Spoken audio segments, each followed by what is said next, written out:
Defending world champion New York Yankees rolling into town for the first of three on Friday night. Urban Santana struggled a little bit, and there was a huge collision at the plate. Marcus Sharon knocking Bobby Wilson out, but of course, that game ended on this swing of the bat. A two-run home run off the bat of Kendra Morales, giving the Halos game one by the final of 6-4. On Saturday afternoon here at the Big A, a little different story. The left-hander, possible future Hall of Famer Andy Pettitte, was lights out, had the cutter going, and his offense contributed as well. Robinson Cano 4 hits as the Yankees took game two to set up the rubber match.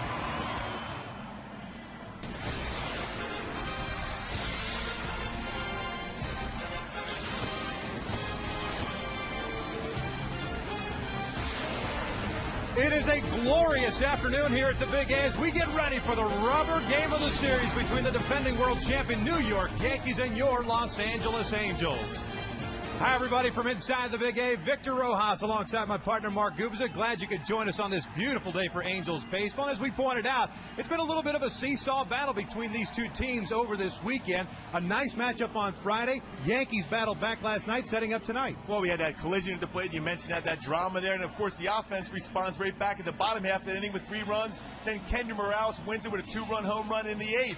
Yesterday, Andy Pettitte was just too good. Robinson Cano has had a tremendous series. Kendra Morales had a good one. Of course, Bobby Arrea's been swinging it back. It's going to be up to the offense to set the tone. Scott Kazmir throws some zeros, but the offense needs to put up some tallies early to be able to make them relax. You mentioned Scott Kazmir getting the start this afternoon against the New York Yankees. And for Angels pitchers, really starting pitchers, when they are good, they're very good. The team wins. When they have not been so good, the team hasn't won. I think when you look at this Angel ball club, it's been predicated to be able to win the games is with that pitching staff. And I think 1 through 5 has been very good on occasion. That's when they're throwing strikes. In the 9 wins, only 5 walks.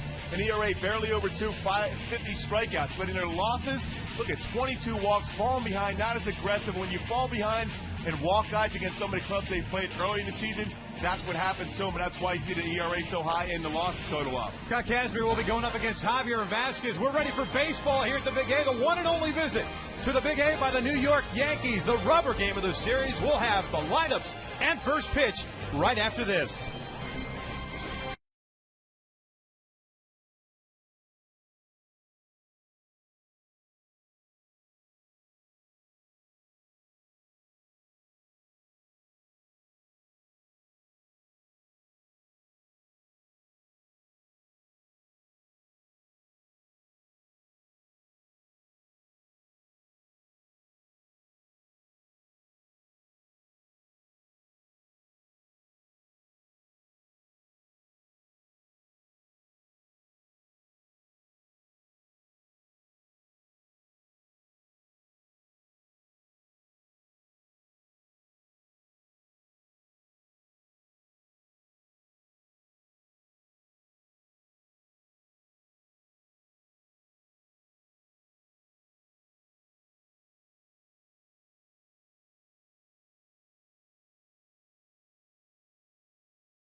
official superstores of Angels baseball. Nobody beats Howard's.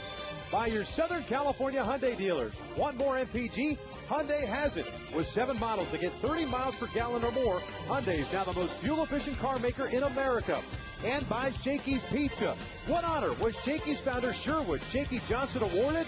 Go to Shakey's.com/trivia.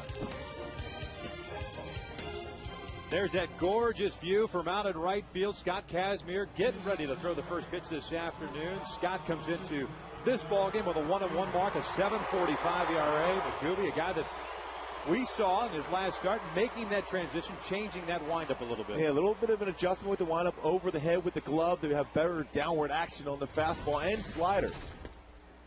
And able to pitch inside to the right-handed batters, which he couldn't do the last time he faced the Yankees in New York. That was his first start coming off the disabled list. Kazmir going 4 innings, giving up 6 runs on 8 hits. Misses outside. It's 1 ball, 1 strike. We'll show you the lineups for the New York Yankees here in just a moment. Derek Jeter, of course, the leadoff man and future Hall of Famer at .333. 3 home runs, 11 runs batted in. He was 2 for 5 in yesterday's game. And Kazmir quickly ahead at 1 ball and 2 strikes. What is the time for Scott Kazmir to use that slider? Derek Jeter's had a tough time against Scott Kazmir throughout his career. Only 154 batting average.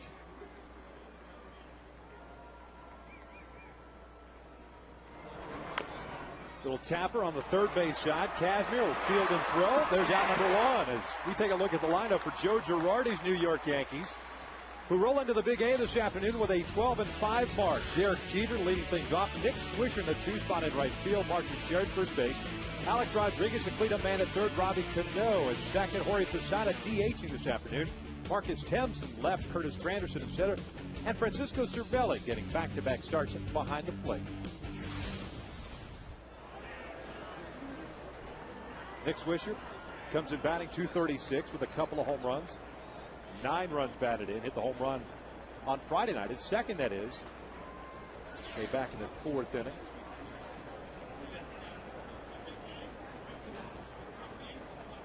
That's the blow that knotted that game up before the Morales home run in the 8th. Another first pitch strike. Kind of the signs you'd like to see from a starting pitcher. Especially Scott Kazmir, a guy that's been identified as a high pitch count pitcher as far as the 5th and 6th inning, always up around 100. Get some early quick outs. You got a chance to go deeper in the game.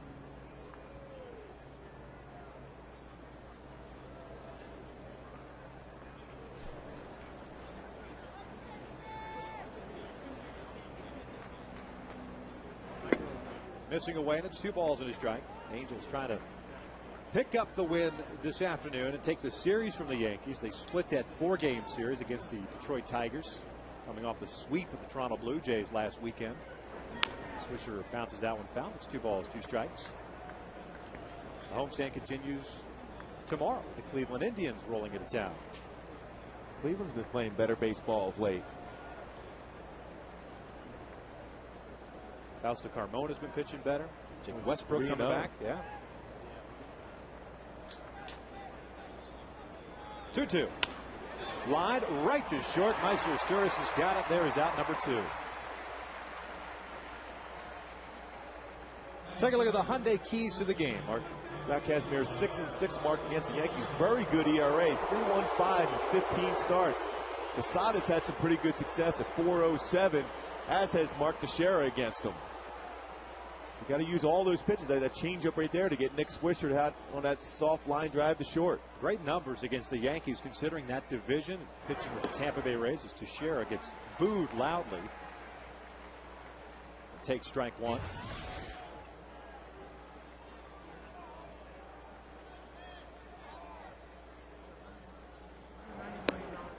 That'll even the count. Teixeira coming in hard on a play in the 3rd inning of Friday night's game. Taking out Bobby Wilson, had to be removed from the game, taken to the hospital. The ankle injury, and of course the bigger concern, of course, the concussion. There's a strike. Well, I got to see Bobby after the game that night. Just wished him well. He's certainly was rattled by that collision at the plate. In tight, 2 balls, 2 strikes. Well, that's a pretty good sequence of pitches against Teixeira. A couple fastballs in the outside corner, then runs it in on the inside corner. Didn't miss by much. Teixeira off to his patented slow start, a 123 average coming into this one with a couple of home runs and 8 driven home. Kazmir trying to go a 1-2-3 here in the first, and Teixeira spoils that pitch. Remember that last game, Scott Kazmir, when he had the elevated fastball about 91? Some bad swings. I asked Mike Butcher about that. He said at the very end, there's a little giddy up, rising fastball. Not necessarily trying to do that, but it has deceptive angle coming in above the belt. Those are the numbers for that first game of the season for Kazmir in New York. 2-2, just missed in. It's a full count. The game you're talking about, of course, was against the Tigers. A very good offensive ball club themselves when he pitched into the 6th inning. Had 7 strikeouts. The big number, the goose egg in the walk column. I was thinking right along with Scott Kazmir, change up there. You could see by the swing by Teixeira, he was looking for a fastball. Just missed the inside corner fastball, then a change up that was elevated, but still the speed. Teixeira to have a bad swing at it. Another payoff. Bounced foul on the third base side.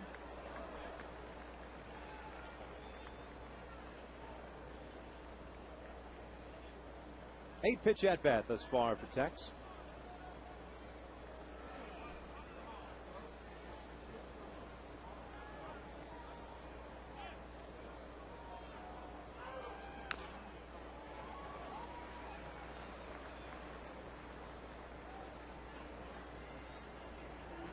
Kazmir picking up the win against the Tigers in that game. Got charged with 2 earned runs, but the bullpen just could not keep those runs from crossing the plate. And a 3-2.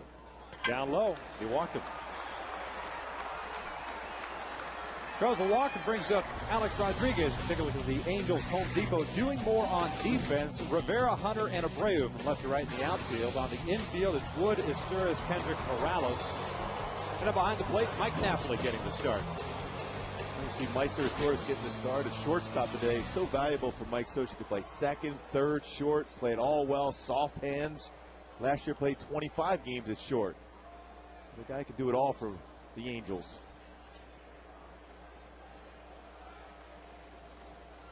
Alex at 313, a couple of home runs, 11 runs batted in. Kazmir stepping off.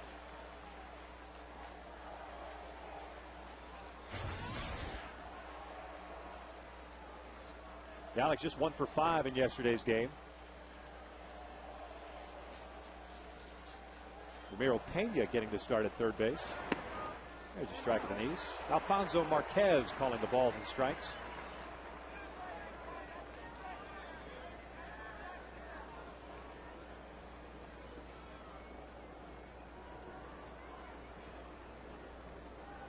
Kendry, as he always does, playing out in front of the runner.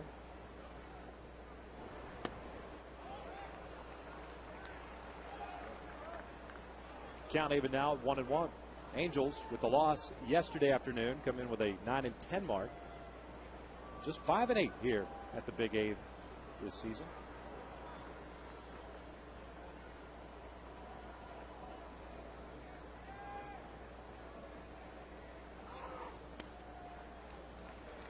Missing just in. 2 balls and 1 strike. That was Kazmir's slider there. Not a bad break on it, but you want more of a downward action. That was more of a sweeping slider for Kazmir. Butcher's worked on him a ton in between starts as far as getting on top of that slider to have that snap to get downward action. On the ground to short. Go the short way, and there's out number 3. Nothing happening for the Yankees in the first. Scott Kazmir setting the tone. Angels coming up in the bottom of the inning.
As we take a look at the Angels starting 9 this afternoon.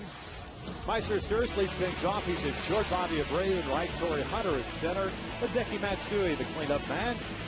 Kendra Morales at first. Juan Rivera in left. Howie Kendrick at second. Mike Napoli doing the catching. Brandon Wood, third baseman, rounding out that 9. Those guys taking on Javier Vasquez, who comes in with a 1-2 mark and an 8.27 ERA. Well, he has struggled since his return back to the American League.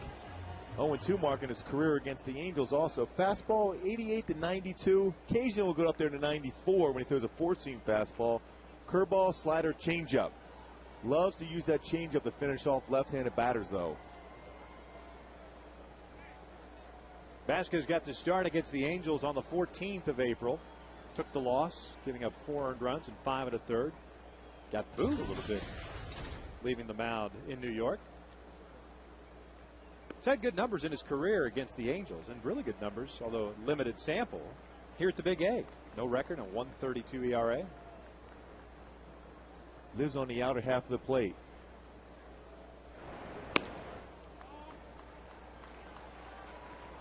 Meister with a 250 average, 7 runs batted in. He's 2 for 4 yesterday with an RBI.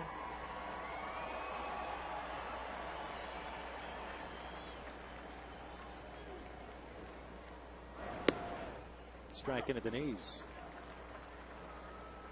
2 for 4 coming Friday night, not yesterday afternoon. Eric Ibar getting the day off today. 2-1 on the ground, right back to Vasquez. 1 away. As we take a look at the defense for the Yankees. Marcus Thames gets the start in left field. Curtis Granderson in center. Nick Swisher out in right. On the infield, A-Rod and Jeter on the left side. Cano and Teixeira on the right. And Francisco Cervelli doing the catching once again. And when you have a pitcher like Vasquez who lives on the outer half of the plate, the second baseman is going to be used a lot. Robinson Cano will have that range of his tested during this game. To the glove side, pretty good. Backhand, not quite as strong. So he will get a lot of ground ball action today at second base. Here's Bobby Abreu. 3 for 7 in the series with a couple of doubles. Bobby's starting to get locked in. We saw him have the big game on Friday with 2 doubles. A couple of runs scored. The night before had a 3-hit night.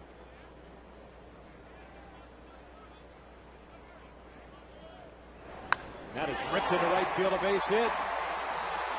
Bobby will stop it first as Swisher cuts that ball off. A 1-out single for Abreu. You talk about someone getting locked in. Bobby certainly is that. Quick hands on the inner half. Vasquez tried to sneak a fastball in the inside corner. Not a bad location at 89, but it's quick hands for Bobby. Threw the ball, centered it up, faced it in the right. So man on, put Vasquez in that stretch position. Torrey Hunter at the plate. His average at a 284. 7 runs batted in. 2 for 7 in the series.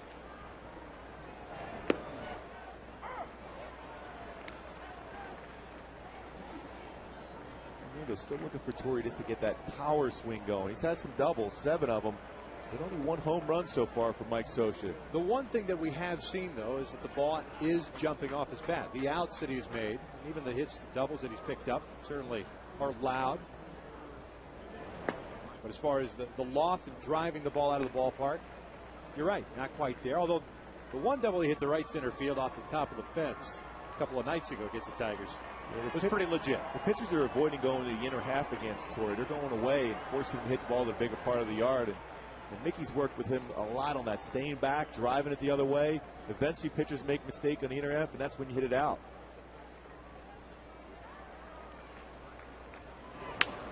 On the ground to third. A-Rod to Cano for 1. Relay on and over.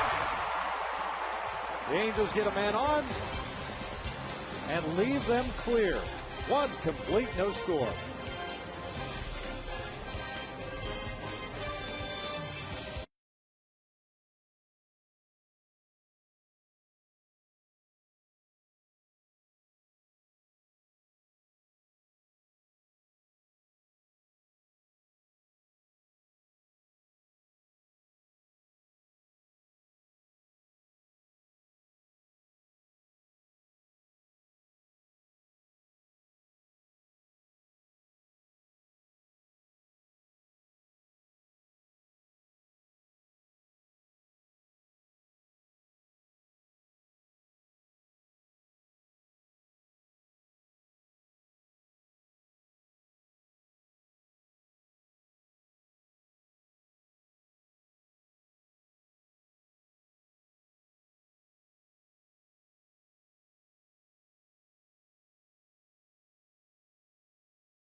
CarMax. Now more than ever, the smart choice is CarMax. And by Carl's Jr. Charbroiled, Black Angus beef, crispy bacon, and 4 slices of melted cheese on grilled bread. The new grilled cheese bacon burger. Only at Carl's Jr. starting at $2.49. Top of the second from the Big A, no score. Gorgeous afternoon here in Anaheim, Southern California area. Why not? It's the way baseball is meant to be played right here. Outdoors with the sun gleaming down. Great crowd on hand. This is true, perfect SoCal weather. The one and only time the Yankees roll into town. Here the second. It'll be Robinson Cano, Jorge Posada, Marcus Thames to face Scott Kazmir. Scott throwing 23 pitches in that first inning, 14 for strikes. Cano takes up and in. In a bad spot. Guy's 7 for 9. So you just want to make sure he's uncomfortable at the plate. He's looking out over the plate, looking to see if he can drive the ball to right field. Stay away. Fly balls to left. And that one got him.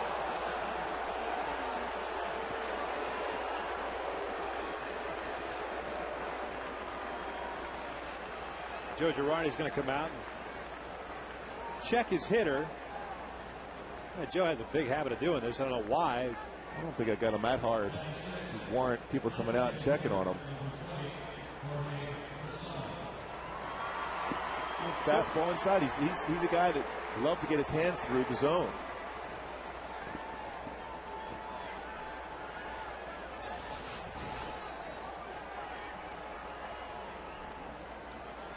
Got him in the area where generally if you're going to get hit, it's not a bad spot. And Teixeira looking on because he got hit before the collision at the plate by Urban Santana. Again, it wasn't that he hit him on purpose. You have to pitch inside against these Yankee hitters. They love to get their arms extended.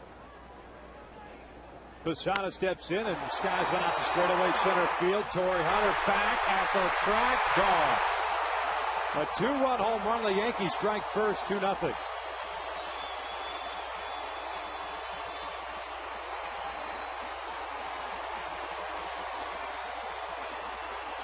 Posada with his 4th home run of the season. RBIs 10 and 11. Well, we showed that graphic at Posada with some good numbers against Kazmir, hitting over 400. Fastball right down the middle. No doubt about it.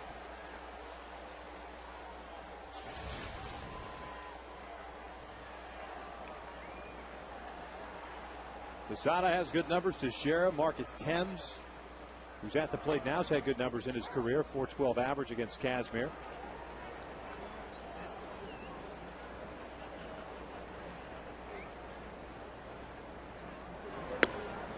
Reserve outfielder for the Pinstripers at .462 this year with a home run and 1 RBI. Jorge getting the day off again today, at least from back behind the plate. Cervelli getting the start as Thames reaches out for one out the left center field. Long run for Torrey and Rivera, and this one off the wall. Thames in at second with a double. Ball carrying well today. Well, it's a whole different ball game when you play day games here at the Big A, because that was not a bad pitch. It was down just a few inches above the dirt. Marcus Thames went down and got it, and is carried to left center. And that pitch is almost in the dirt at a changeup to boot. So Mike Butcher's out to talk things over. 3 batters here in the second. A hit by pitch, a home run, and now a double. Well, if you're Scott Kazmir right now, okay, you've given up the 2 runs, limit the damage right now, because you know you're going to have opportunities to score against Vasquez. He's a good pitcher, but he's a guy that lives on the outer half. He will pitch to contact. You got to throw up some zeros, stop the Yankee momentum going right now. Give your offense a chance to be part of the game.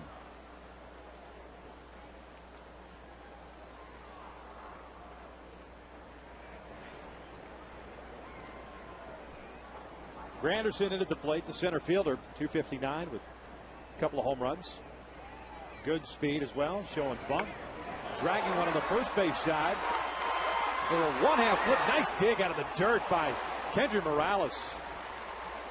Tough play, too, because Morales kind of committed himself to charging that ball until he saw Kazmir veer to his left. They get the out. It's a tough play for Casimir, too, because if any left-hander, you're going to fall towards third base. That's the only play he has to flip it. Henry has a presence, not only pick it, but you have the base runner, Granderson, who runs extremely well down the line. Comes in to make the play, gets back to the bag, flip, scoop, get the out. Now the Angels bringing the infield in. Sacrifice bunt for Granderson, putting Thames over at third base. And Francisco Cervelli at the plate. Cervelli had himself a good game yesterday. A couple of hits. See, this is the difference Joe Girardi managed Yankee club as compared to Joe Torre. Joe Torre liked multiple run situations, not giving up and out. Girardi from the old school trying to manufacture a run here to give his club a 3-0 lead here. It's 2 balls and no strikes on the 9th place hitters. We see the infield drawn in.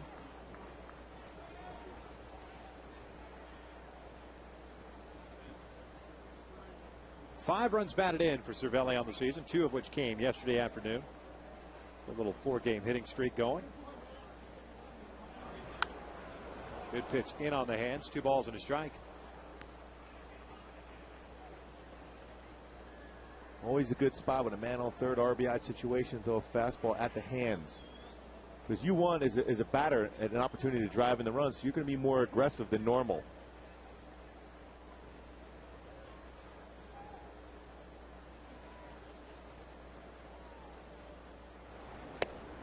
Lays off the outside pitch. It's 3 balls and a strike. In theory, this is the guy you want. Derek Jeter on deck. Top of that order coming around. What's the issue? Try to get that second out. Exactly. Jeter not easy to double up either. Puts the ball in play. 3-1. In the dirt, it gets past Napoli. Ricochets back. Thames had broken towards home. Heads back to third base. What an odd circumstance there. And Cervelli draws the walk, and all of a sudden the Yankees have runners at first and third with 1 away, and the top of the order coming up. Well, right underneath the legs of Napoli, coming right back. And if it comes right back to Napoli, they get Thames at third base probably.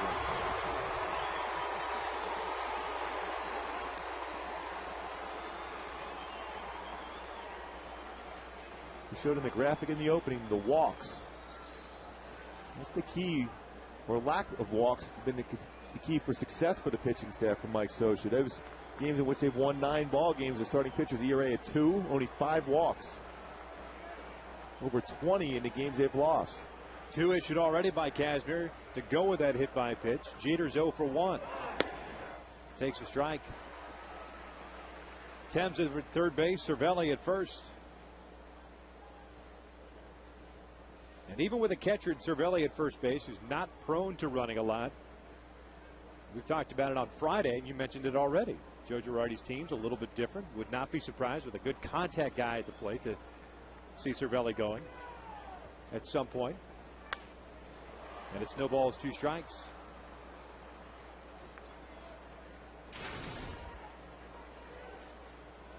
Especially 0-2, he likes to make that action play. The Yankees do, first and third. But this is a spot now, if you're Scott Casimir, you led the American League in strikeouts in 07. This is the time you need that strikeout.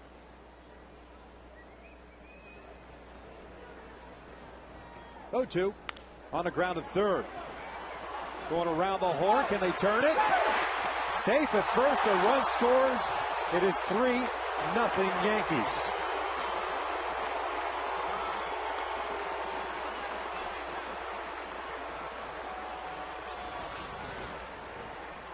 Pretty good turn, doing everything they could to be able to get this double play, but Jeter's just too quick down the line. Very close play at first. Just got the foot in before the ball went into Morales' glove. Like I said, it's difficult to turn 2 against Jeter. Jeter picking up his 12th RBI as Thames crosses the plate. 2 outs now for Nick Swisher.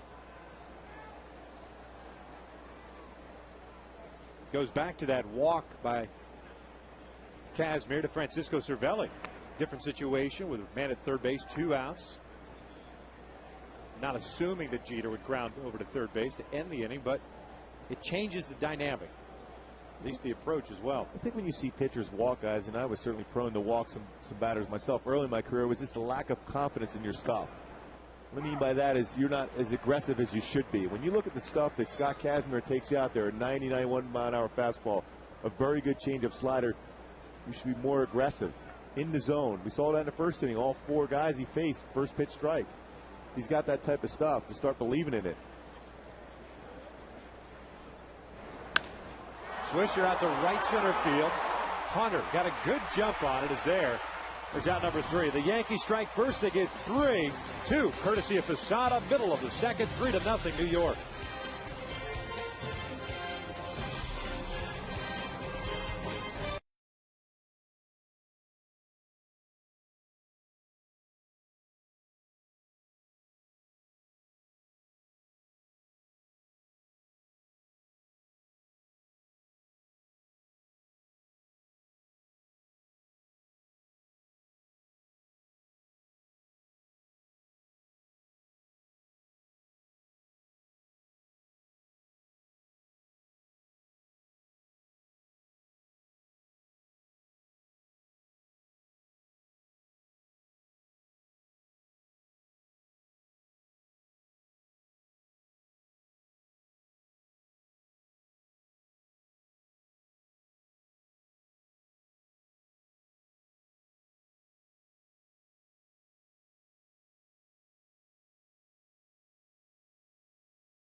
At the bottom of the second, it'll be Hideki Matsui, Kenji Morales, Juan Rivera. As we take a look at the FoxSportsWest.com poll question, who's been the most valuable Angel through the first 3 weeks of the season? Matsui, Morales, Kendrick, or Abreu? You should log on to FoxSportsWest.com.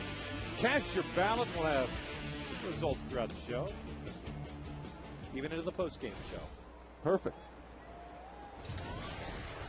Javier Vasquez gave up a base hit to Bobby Abreu in the first inning. Got a double play ball off the bat of Torrey Hunter. So very quiet. Hideki Matsui launching one out to right field.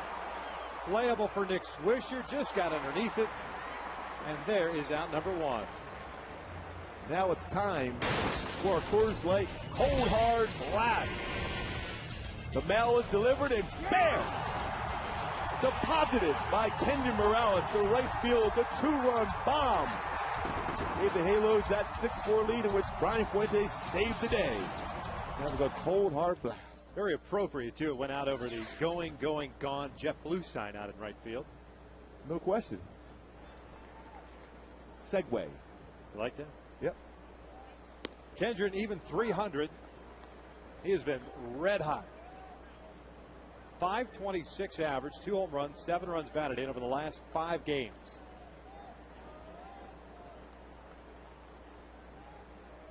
In the hole and no balls and a strike. Takes that one inside. It's 1-1.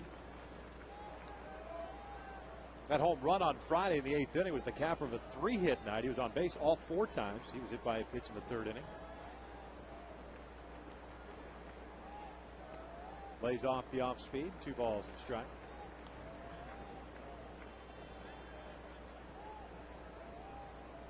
Really all about trying to chip away, trying to get a run here, run there. It's a guy that the Angels saw a lot of in that game in the Bronx. A lot of pitches thrown by Vasquez. It's going to be important for the offense to respond. They were down 3-1. Came right back and scored 3 runs after that collision at the plate. Yesterday they fell behind and didn't have any response to the pitching of Andy Pettit. And he walks Morales here with one out. Puts a man on here in the second for Juan Rivera.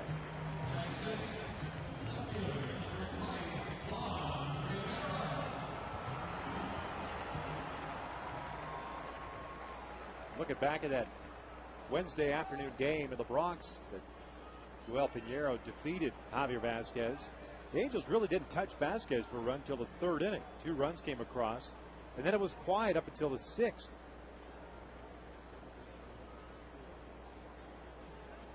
The Angels getting 2 more in that 6th inning before Vazquez was taken out for Alfredo Aceves. Nice job by Cervelli there, and it's 1 ball, no strikes. Yesterday afternoon for Joel Pinheiro, those games are going to happen, and it's difficult too. You can talk about it as a starting pitcher.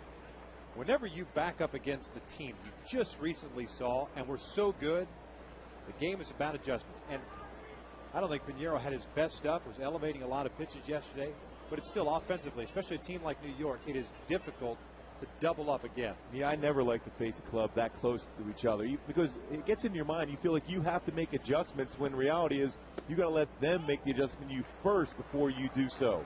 Use some off-speed pitches because his sinker in New York was virtually unhittable. He could have almost done nothing but fastball, fastball, fastball. The Yankees made the adjustment. Then Andy Pettitte was this, I mean, the way he's throwing the ball early in this year, it looks like he's 25 again. Cut fastball has been great for him. Outside, 3 balls and no strikes. 7 straight wide ones for Javier Vazquez. Cervelli's going to go out and have a little conversation. Juan Rivera loves to swing 3-0. It's one of those spots, though, unless it's right down the middle, in which you know you can hit the ball for at least an extra base, you might want to take it. Put the pressure back on Vazquez. If he walks a couple guys, you're 1 swing away from a tie game.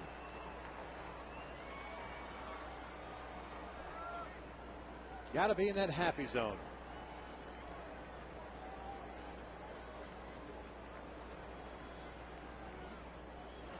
Takes inside, ball 4. Back-to-back walks given up by Javier Vazquez. And the Angels have 2 on with 1 out. And Howie Kendrick coming up now as we take a look at the U.S. Marines leaders of the game. Of that, only active pitcher with 10 or more wins, 150 or more strikeouts, and 30 or more starts in each of the last 9 seasons. Talk about consistency. That's why, even though he's been with a number of clubs via the trade or free agent market, he's a guy that you can count on innings, starts. So valuable for your bullpen. People continue to put a lot of emphasis on he's an innings eater. He may have an ERA of 5 or even above that, but he's an innings eater, as if that's the marketing tool to sell it to the fans and to everyone around baseball. It's definitely a phrase that gets you a lot of money because you're a guy that they can rest the bullpen on those other days when other starters may not be giving you those innings. It's perfect for a manager. You can count on, okay, Vazquez is in the game. He's going to start every 5th day, and he's going to give me 7 innings. Kendrick takes a questionable strike on the outside corner. Howie at 290 with a home run, 8 runs batted in.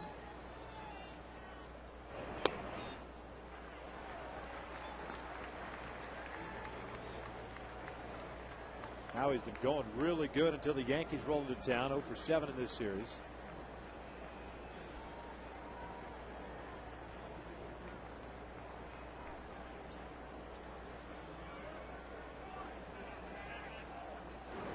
Lays off the breaking pitch.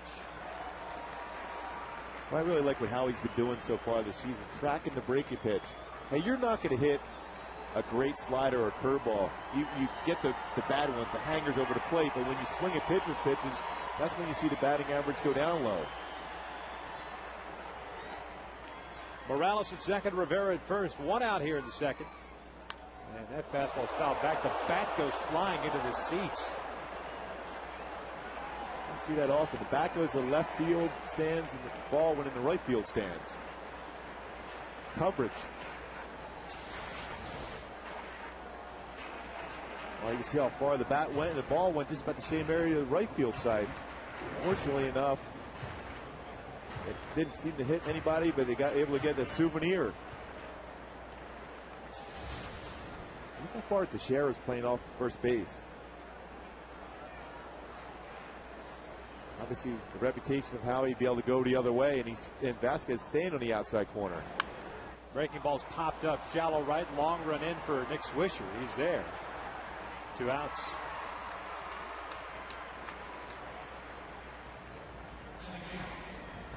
So it'll be up to Mike Napoli here with 2 outs and 2 on, try to get a run across for the Angels. 1 for 5 in this series. Well, at some point, you're going to see Mike Napoli start driving the ball, particularly well to right center field. He can carry a club with that type of power. Very streaky hitter. Starting to see more and more pitches. He's due for one of those hot streaks. Well, considering the sporadic start that he had to the season with Jeff Mathis getting the bulk of the duties behind the plate. He fouls one straight back. You can understand why, as good a spring as he had, because he was tremendous, especially with the power numbers and the RBIs. Well, you miss a couple of game at-bats. Doesn't matter how much extra BP you take. But that live action to kind of get you back into the groove. That timing, a rhythm for a hitter. More pitches you see, the better chance you are to be able to get those mistakes when a pitcher makes one. Vasquez made a mistake there. He fouled it straight back.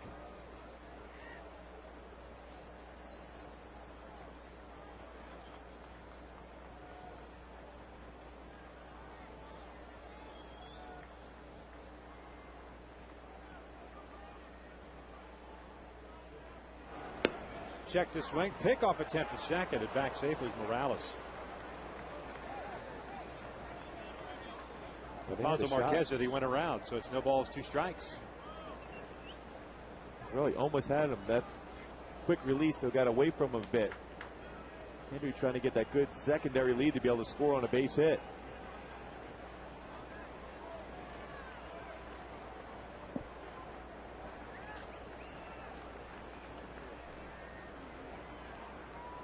No balls, 2 strikes, 2 outs. 17 pitch inning thus far for Vasquez.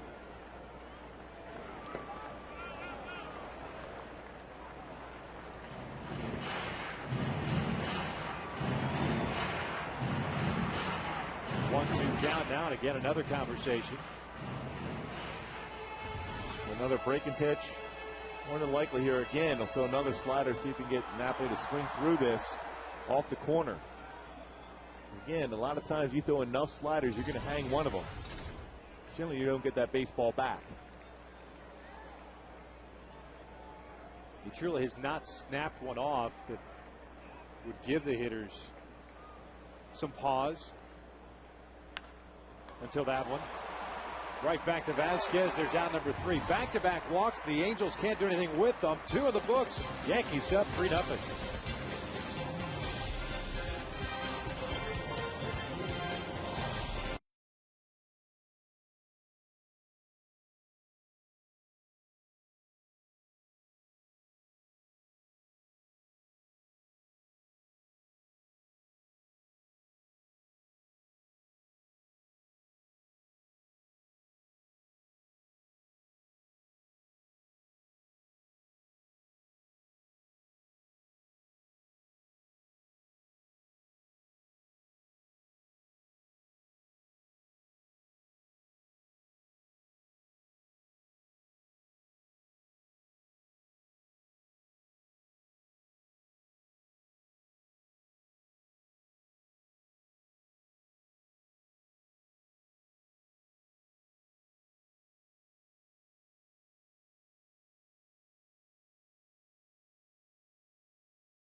Rodriguez and Cano against Scott Kazmir. Teixeira drew a walk in his first inning plate appearance, an official at bat for him. 2 walks in the inning, or pardon me, 2 walks in the game for Kazmir. 2 walks in the inning for Vasquez in the second, but Angels just could not capitalize on it.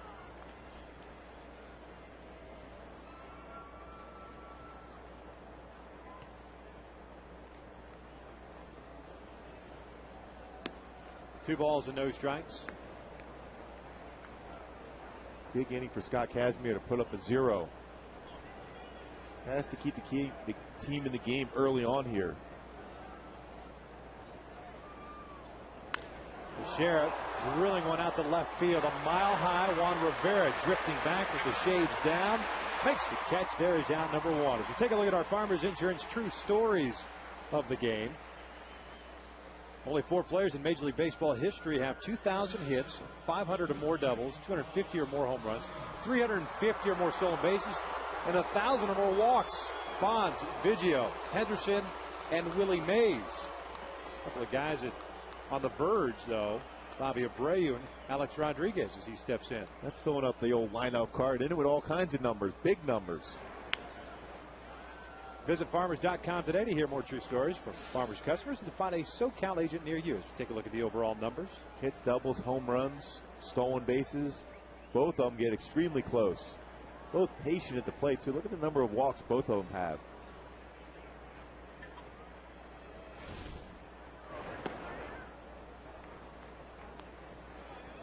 One ball, 1 strike count on the Yankee third baseman who rolled into the inning fielder's choice in the first, so he's 0 for 1.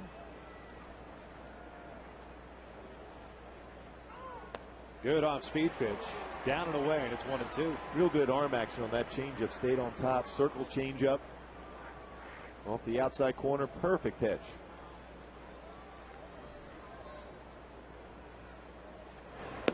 Try to go back to that circle change.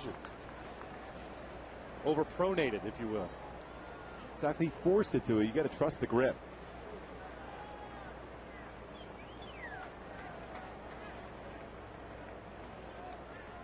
2-2. Got him. Good pitch down and in. Down goes Rodriguez. There's out number 2. That'll bring up Robinson Cano. Went back-to-back changeups. Stayed on top. Great action. 79 miles an hour. Hey, again, I'd like to thank our friends at Aramark. They dropped off some Major League dogs, section 259. Got the New York dog, a little Coney Island action with some chili, cheese, and onions on it. The Chicago dog. It's got peppers. What's that, relish? Relish? Man. Let's see. What's the other one we got here? Ooh. The Angel dog that's bacon wrapped. We'll see you in about an inning or 2. Yeah, I'll be back in about section 259. Major League Dogs is one of any number of fantastic food items available here at the Big A. The great new food here at the Big A.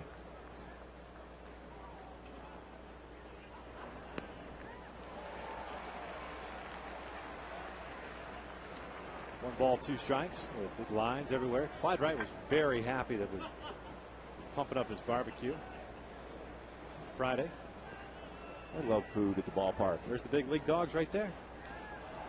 A lot of fellas can find it. Good job.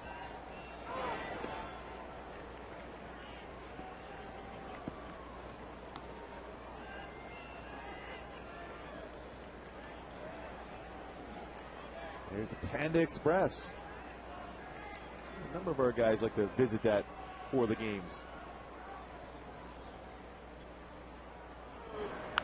Guys in the truck? Yep.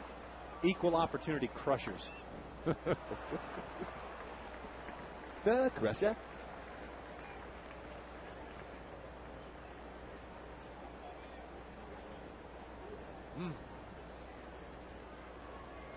Food everywhere here at the Big A.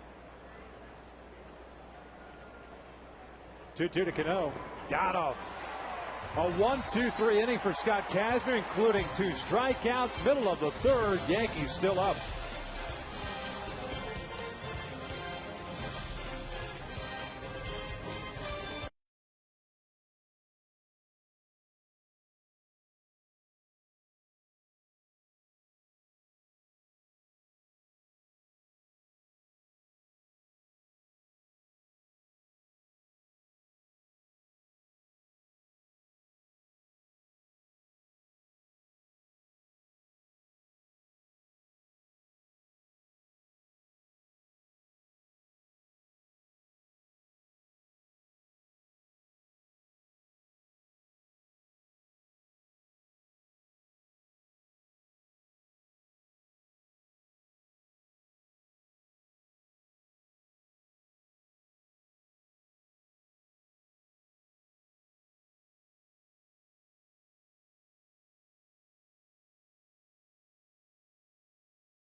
Angel fans, except when the Yankees come into town, so they like to throw out their Yankee gear.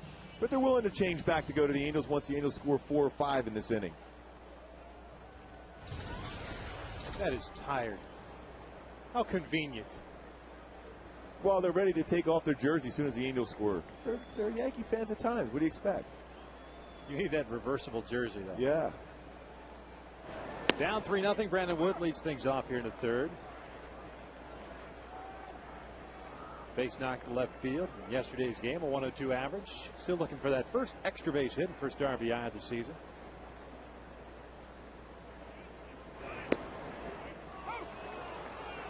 Quickly, no balls and 2 strikes. 9-1-2, due up for the Halos here in the third. Stirs to follow, then Bobby Abreu. Vasquez, no strikeouts, couple of walks.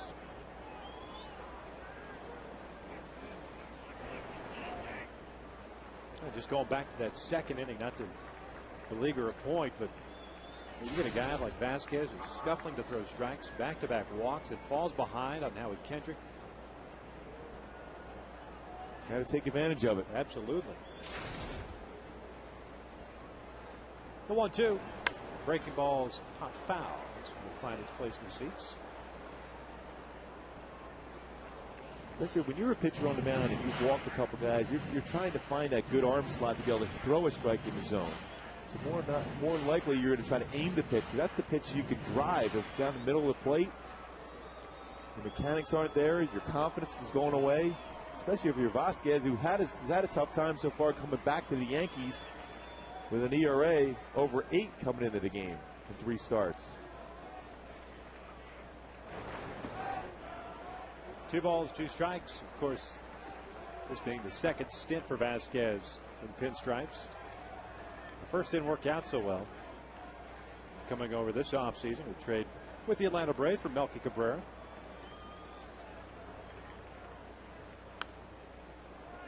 Fouls that fastball back. Count remains at 2-2. Vasquez spent 1 season in New York back in 04. Was 14-10 with a 4.91 ERA.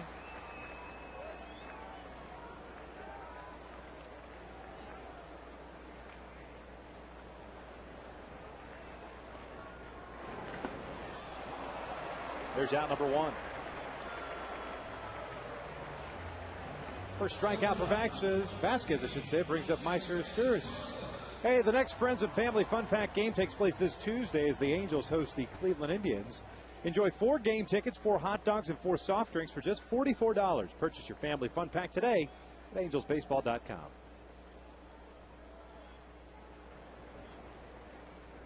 Meister to comebacker to Vasquez in the first inning, so he's 0 for 1. Getting to start at shortstop and lead-off spot.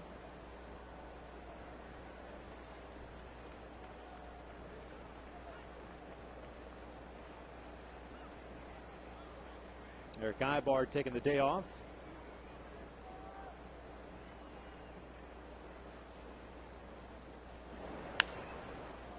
Been a rough week with Eric Ibar, you know, having to host fans on his bobblehead giveaway day.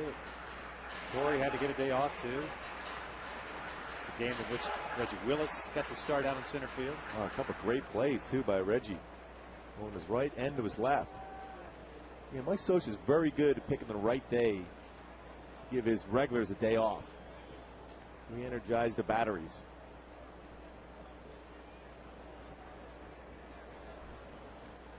One from Vasquez. Breaking ball is in there. 1-2. A slow breaking ball.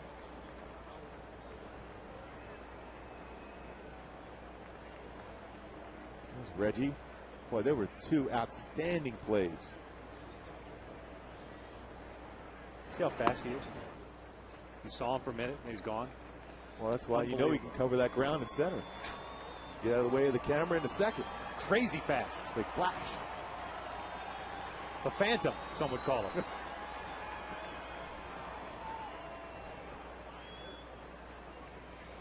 Here's a 2-2. Little foul. Boy, Vasquez very deliberate. I mean, the tempo of this game dragging out there. again, the mindset is that you just don't have the confidence in yourself. And he's got a good fastball. I mean, there was times last year with Atlanta, he was rushing up there 94, 95 miles an hour. A very good curveball and a slider combination. Cue shot foul. It's 2 balls, 2 strikes. Always felt as a pitcher, if you're aggressive on the mound, the opponent sitting in that dugout says, man, this guy has confidence in himself. The more time you take in between pitches, the more you feel you have a chance against him in the batter's box or in the on-deck circle into that dugout.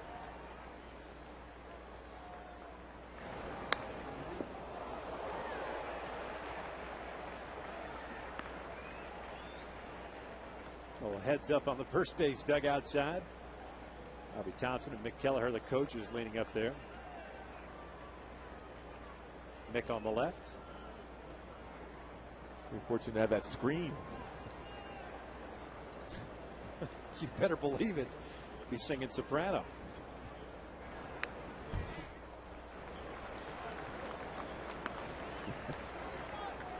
Good little battle here for Meister Stewart.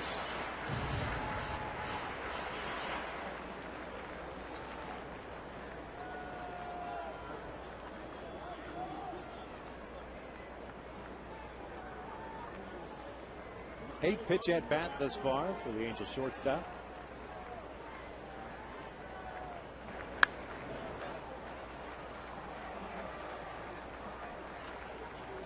He likes to go that changeup.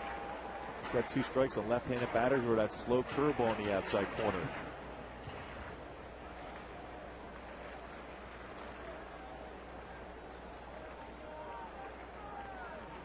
Oh, curveball once again. Rolled foul. The thing is, because of the speed of that curveball, you still have a chance of making an adjustment as a hitter. It's a good break to it, but when it's slow like that, it's completely different than A.J. Burnett, who has a good curveball, but it's a hard curveball. A slower one, you can still have that time to make adjustments at the plate.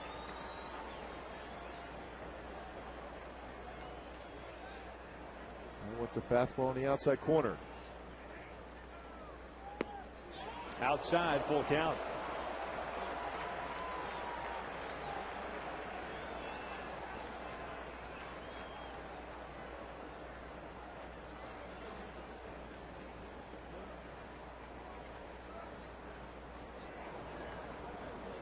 Payoff pitch. Foul ball.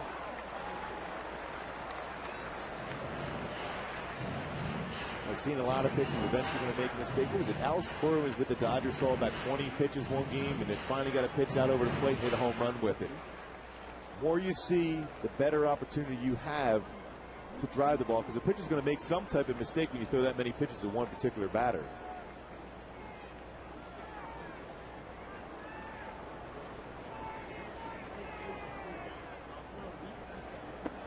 He went around the breaking ball. There's out number 2. Back-to-back strikeouts for Vasquez, although this one took 13 pitches. Brings up Bobby Abreu.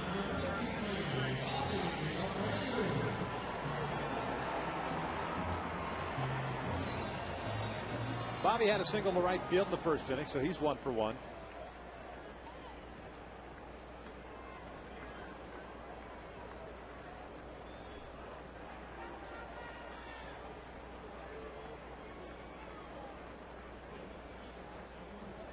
Abreu, when this homestand started on Monday against the Tigers, batting .231. A good week that he has had, taking his batting average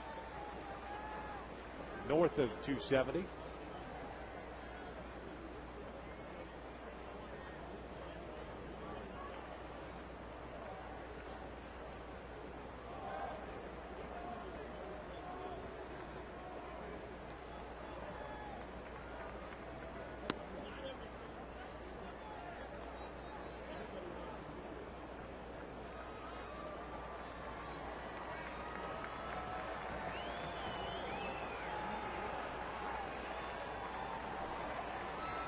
Javier Vasquez, as deliberate as perhaps even Steve Traxel at one time.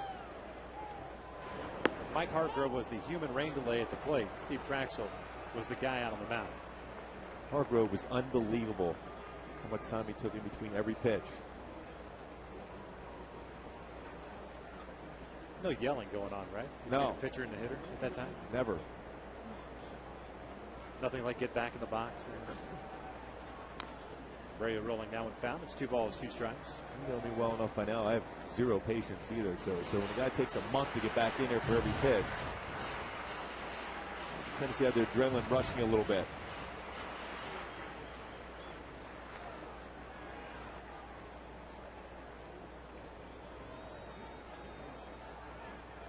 Vasquez trying to do what Kazmir did in the top of the inning.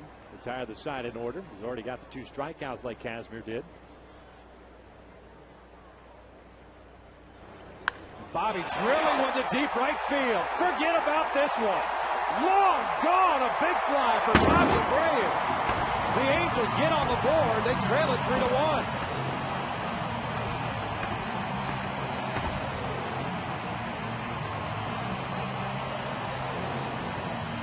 Well, that's 2 great at-bats already in the game for Bobby Abreu, who continues to hit Javier Vasquez so well. Now 10 career big flies against him.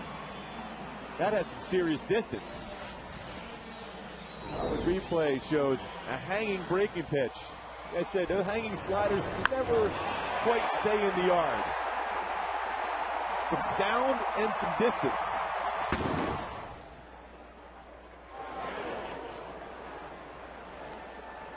Bobby loving it. His 3rd home run of the season, his 10th RBI. A 2-for-2 game thus far. How about Francisco Cervelli's reaction? Oh. I've been there before. They're the ones you don't even want to look back if you're a pitcher, because you know that's way out of here. Rick, you were ready to make the play on that foul ball. Well, it was coming towards Norm. I had to take care of him. I don't blame you. That's all right. Protect Norm, let it get me, right? Perfect. I'm one man, Gooby. They got him on the breaking ball. Down he goes. So 3 strikeouts for Vasquez, but Bobby Abreu gets the Angels on the board with his 3rd home run of the year. Yankees up 3-1.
That's a lot of home runs against one pitcher. 10. It's 1 more than 9, 1 less than 11. That's pretty good. Yeah. Brought to you by One West Bank, 1 person at a time. You go to college for that? I did. Briefly. Posada takes upstairs for ball 1. 10 home runs and 76 official at bats. I mean, that's a lot of home runs. Have you ever had anybody hit you like that as far as the power numbers are concerned? Ken Griffey Jr., I think Fred McGriff, Jose Canseco are about 4 home runs, but not 10. It's a lot. feel if you had 120 to 150 at bats against the pitcher, but only 76. Think about walking him every time. Kazmier's fallen behind at 2 balls and no strikes. Posada homered. The first pitch fastball in the second inning. And the Yankees up 2-0. Going the opposite way, and Abreu got a good jump to his left. 1 out. Time now for the AT&T trivia question this afternoon. It is since 1976, Derek Jeter is one of 6 Yankee captains. Who are the other 5? Thurman Munson. Since 1976. 5 other captains since 1976? Really? Thurman Munson's got to be one of them. Absolutely. Don Mattingly. Don Mattingly. Donnie Baseball. I didn't think they messed around with the C too often there in New York. Yeah, that's a good one.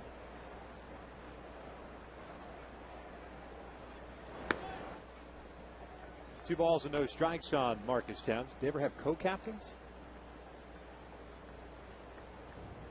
I'm sure they never gave that C to any pitcher. But for me, I would give one to, well, you can't do it now because Derek Jeter, but Rivera, the closer, has been the best postseason pitcher the game has ever seen. Since 76, so you know there's a couple of Billy Martin stints in there. So Billy was known to do some crazy things. That pitch missed down low. Thames thought it was a strike, but he'll take his walk. Usually when you see a hitter stick around home plate on a 3-0 pitch, you figure he's going to get the obligatory strike call. Well, generally in the neighborhood 3-0 pitch, but that was in the strike zone. You always hear that. Once you're close 3-0, you're going to get the benefit of the doubt, but that was actually a strike down the middle at the knees. So Granderson's been on, or pardon me, Thames has been on twice with a double now to walk. Granderson had a sac bunt in the second inning, so no official AB for him.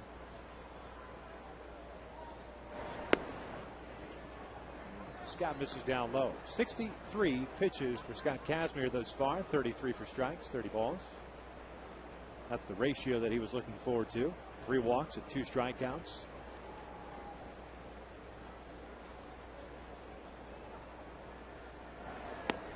There's a strike. Dave Winfield, maybe a captain? Well, if it was up to George Steinbrenner, I don't know about that. He's certainly, in my opinion, one of the best players the game has ever seen. Good pitch down and away, and it's 1 ball, 2 strikes. And absolutely the scariest one at the plate. That big and strong with unbelievable plate coverage.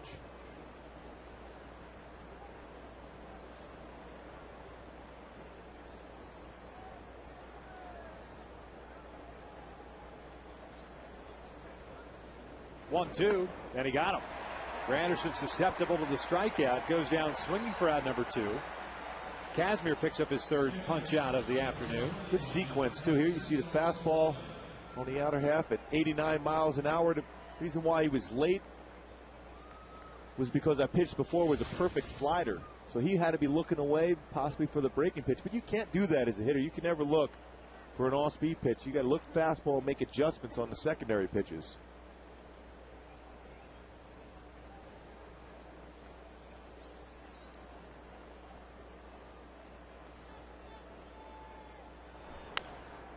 First ball swinging is Francisco Cervelli. Howie Kendrick, sunglasses on, makes the catch.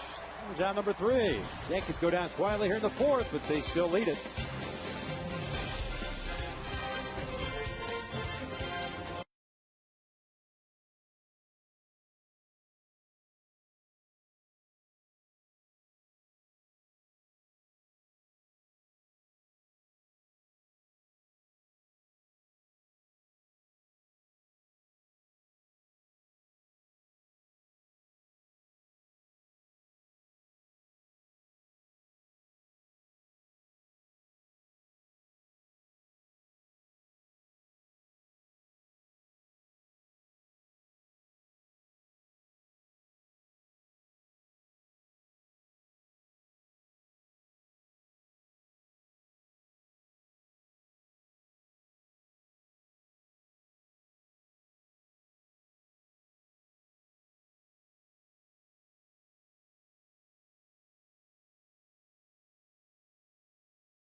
The only guys I could think of. Got to get a pitcher in there somehow, some way. Ronnie Guidry. Yes, Gator. Talk about a nasty slider. Louisiana Lightning. Yeah, the only pitcher I kept coming back to was, like you said, Mariano Rivera. But you're not going to be able to take the C away from Derek Jeter, though. How about that core of 4 guys that have been together for a long time for the Yankees? Pettit, Rivera, Jeter, and of course Rivera and Posada. These guys have just been dominant for such a long period of time, and even last year in the postseason. Here in the 4th, the Angels set up Matsui, Morales, and Rivera.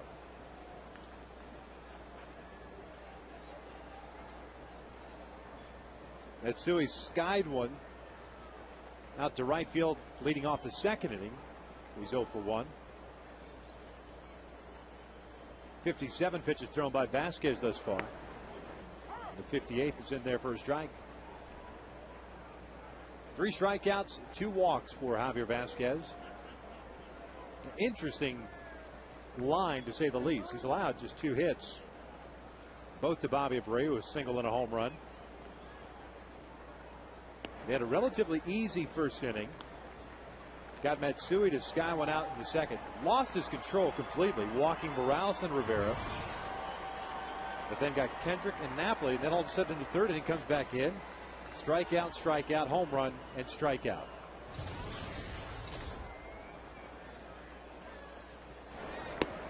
Inside, 3 balls and a strike.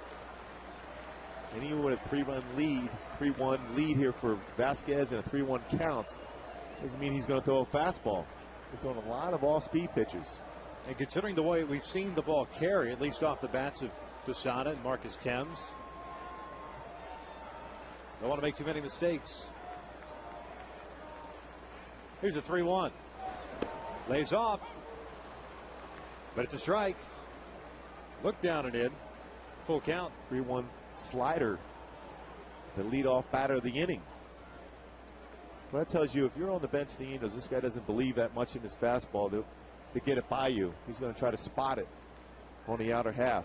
You got to look out over the plate. Here's the payoff pitch. And that is out to center field. Granderson flipping the shades down. 1 out. Angel fans, vote now for your favorite Angel to play in the 2010 All-Star Game here at the Big A. Log on to angelsbaseball.com and vote for Torrey Hunter, Bobby Abreu, Hideki Matsui, and the rest of your favorite Halos. Select the starting lineups for the 2010 All-Star Game and be part of one of the greatest traditions in Major League Baseball. The All-Star Game in baseball is the best, most competitive of all the sports. And nowadays, with all the festivities surrounding it, you got Fan Fest that goes on with a couple days before everything starts on Sunday. You got the Futures game, Home Run Derby, softball game too, Celebrity Softball game, the Red Carpet event, which I think I've seen you on there a couple times on the red carpet.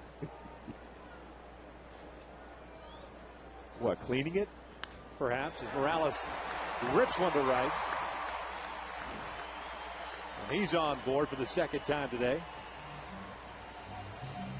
Well, Angel fans just got to start going out there and vote for Kenny Morales. When you think about the numbers he put up last year, an MVP candidate, started off a little slow, but now the batting average over 300, driving the ball well, key hits too, key home runs.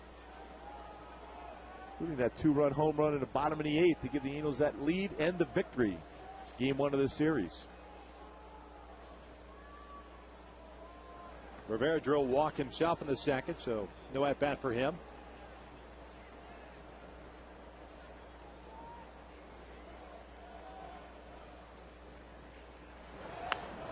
It's fouled straight back and over our heads. No balls and a strike.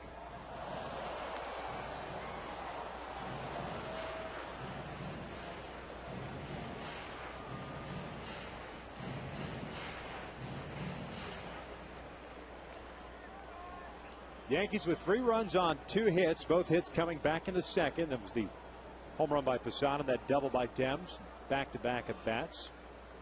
The Angels with a run on 3 hits. Up and in to Rivera, and actually got him.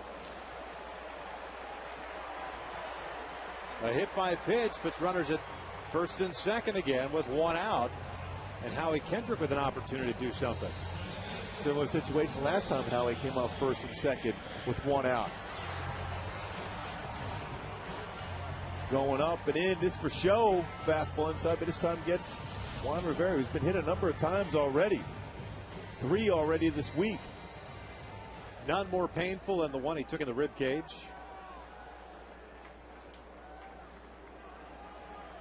Here's Howie 0 for 1 with a fly ball to right.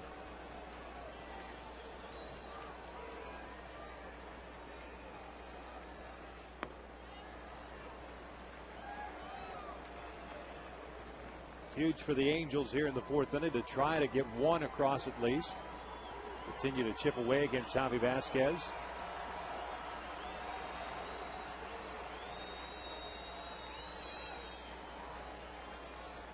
And certainly, as we've talked about, the tempo of the ball game itself a lot different than yesterday afternoon's game between Pettit and Pinheiro. And Vasquez throwing a lot of off-speed pitching. There's a huge gap in left center field. Would easily score 2 runs if Howie gets pitch out over the plate. On the outside corner. And what a contrast in styles, too, between Javier Vasquez and Yoel Pinheiro. Pinheiro, the ultimate in pitch to contact. Vasquez, the complete opposite. Pitch to the corners and away from contact. Surprising, too, with the type of stuff that Vasquez has. 2 balls and a strike.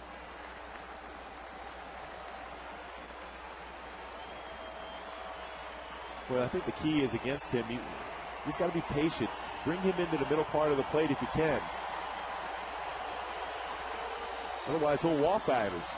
He's got to don't be too aggressive against him. Ripped into left field, a base hit.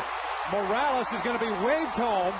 The throw from Marcus Thames is cut off, and the Angels get on the board here in the 4th inning. An RBI single by Kendrick makes it a 1-run deficit, 3-2 Yankees. Boy, you would think in that spot there, Dino Evil very aggressive with 1 out sending. Marcus Thames didn't look like he charged that ball real well, so he took advantage of. You see Dino studying him. Ground ball base hit here for Howie. Saw that he wasn't charging it well. See how relaxed he came in on it, and he took a chance. I'll tell you what, Kendry might not have been sliding at home plate there either. Full head of steam. No, he wasn't going to slide. No. There might have been. There could have been a pretty good collision now. Henry's a big, strong kid. Here's Mike Napoli. 3-2 Yankees here in the 4th. And just like you talked about, letting Vasquez come to you. He's a guy that pitches to the corners. Let him come to you. Let him make a mistake on the inside part of the plate.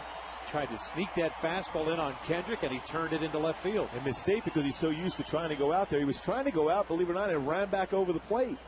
If you stayed out there long enough, you're going to make mistakes. Napoli hit one back to Vasquez, so he's 0 for 1. There's that hanging breaking ball. 2 balls and no strikes. Look where Cervelli's setting up and how that ball ran at 89 right over the inside part and off the corner. Howie's so quick. So much success against the Yankees throughout his career. Rivera at second, Kendrick at first, 1 out. The single by Kendrick Morales getting this little rally going. 2-0. 2-1. 2-0 slider, not giving in. Kind of like a right-handed version of a Tom Glavine, a guy that when he's ahead or behind in the count will not give in with a fastball in that spot. Give him a slider, especially with the power that Mike Napoli has.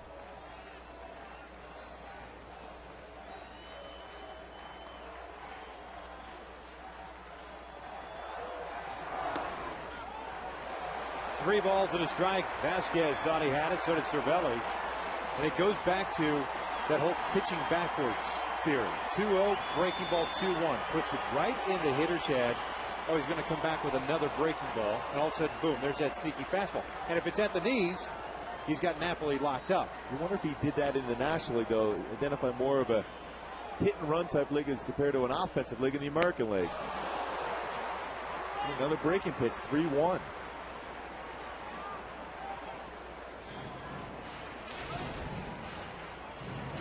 Cervelli Vasquez talking over the strategy at a full count now with one away.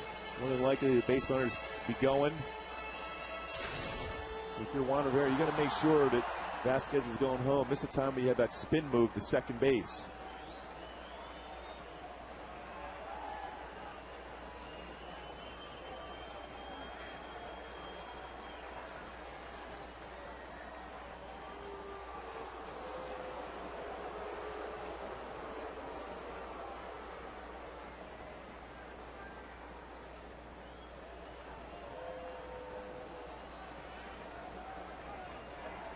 Juan trying to get a big lead at second.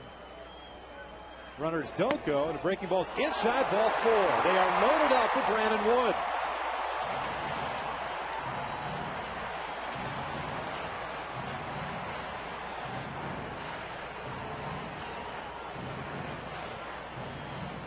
Boy, 3-2 count. A little more of a slide step. Backed up on the breaking pitch, just missed the inside corner. Again, you're not going to get the borderline pitches when you've been all over the place around the strike zone. Just human nature for a home plate umpire, not going to give you that pitch. Dave Island, they want you to be aggressive. Pitching coach is out to the visit. Brandon Wood steps up over 0 for 1 with a strikeout. Boone Logan, first man up.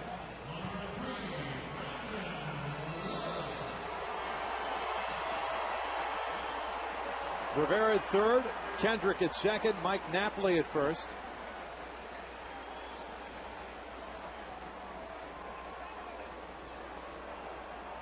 Oh for 11 with 4 strikeouts in his career with the bases loaded. Ripped into left field, sinking, and it's on the ground. Rivera scores. Howie Kendrick is coming home. He'll score. In at second is Brandon Wood. 2 RBI single. Angels up 4-3. But what I like about that for Brandon, he was aggressive. It was a mistake made once again by Javier Vasquez up in the zone. Don't let those pitches go by, because then if you fall behind in the count, then they're going to make their pitchers' pitches against you. Aggressive. On the replay shows a hanger. Boy, quick hands too. Marcus Timms unable to make the play. Fortunately, he was able to get at least some leather on it. Otherwise, all 3 runs would score. First RBIs of the year for Brandon Wood. Napoli ends up at third base. Here's Meiser Asturis. A 4-3 Angel lead here in the 4th. On the ground on the right side. This will score another run as Cano's got it. It is 5-3 Angels.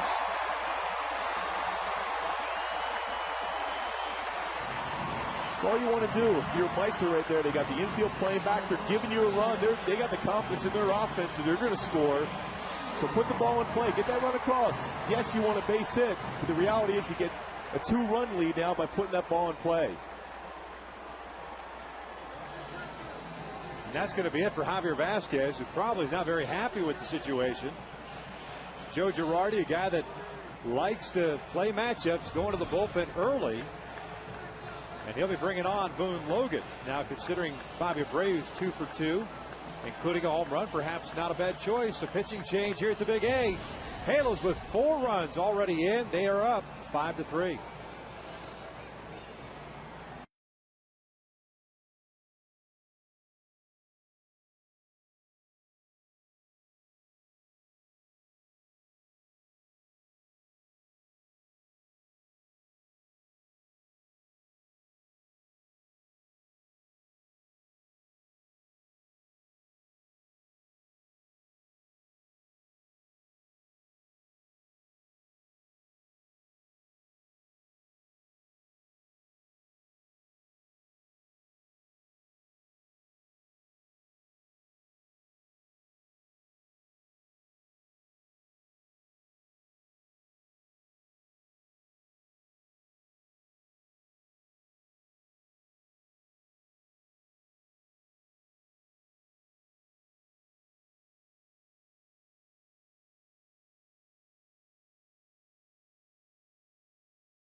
chatting it up with the other third baseman, Alex Rodriguez.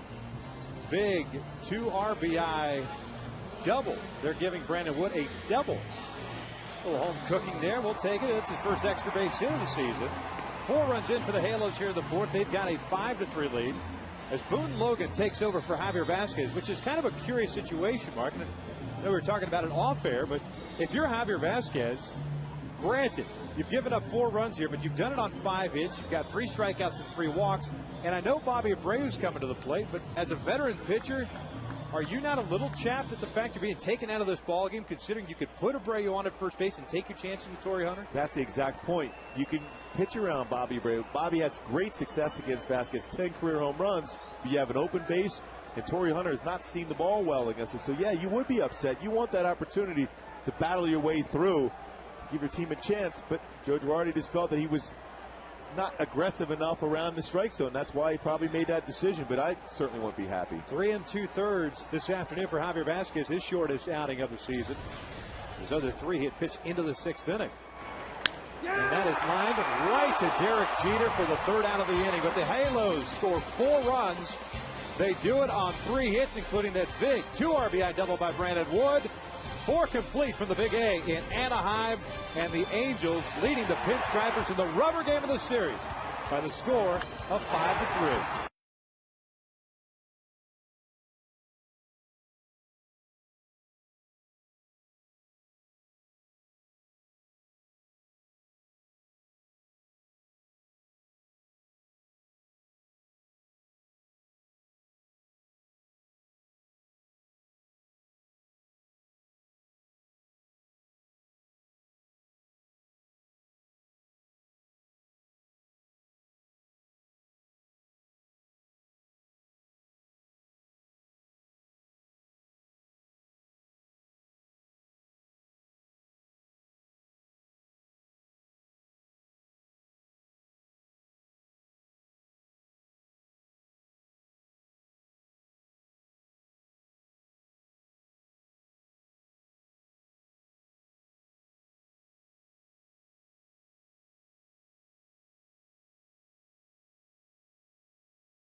Two frames in the 3rd and the 4th with 3 strikeouts and a walk.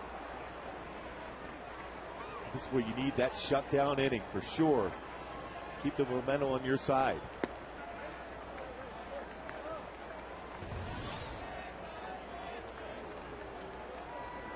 Four innings, 2 hits. Mentioned the strikeouts and the walks. Those 3 runs coming in the 2nd inning. This is a soft liner. Howie Kendrick to his left. He's got it. There's out number 1. Good read on that ball by Howie. Change up. Outer half of the plate.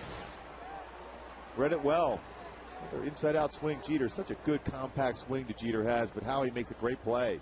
Key first out. Jeter's now 0 for 3, but did have an RBI in the 2nd with that fielder's choice. Here's Nick Swisher now. Just to finish up the line on Javier Vasquez. 3 2/3, 3 strikeouts, 3 walks, 5 runs all earned on 5 hits, including a home run.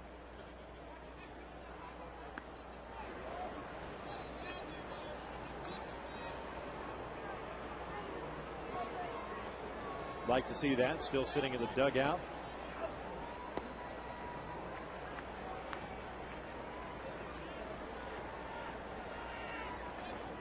Kazmir falling behind immediately on Swisher. 2 balls and no strikes. Nick came in batting .236, and he's 0 for 2 today.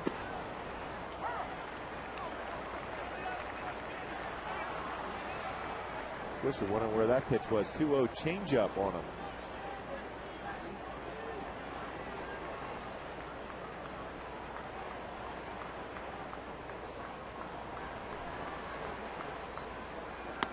In tight, 3 balls and a strike.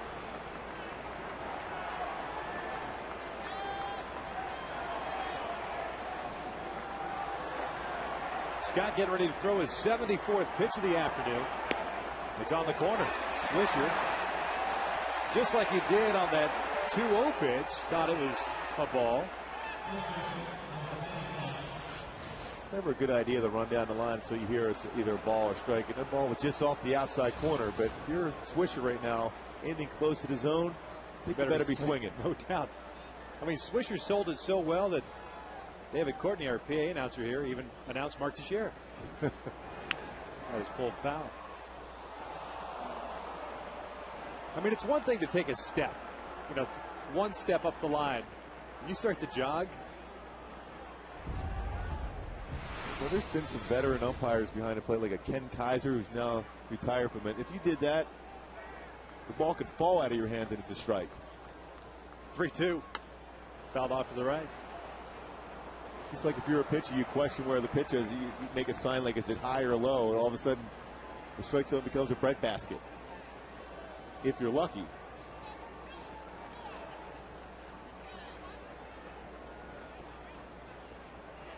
In the dirt, ball 4.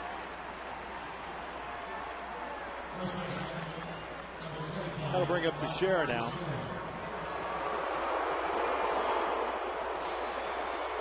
Four walks on the afternoon for Kazmir. To go with the 3 strikeouts.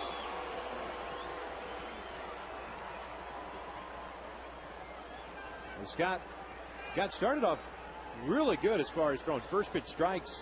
8 of the first 10 batters he faced through first pitch strike, but since then just 2 of 10 falling behind. There's a fastball fouled straight back. Teixeira walking a fly ball to left field.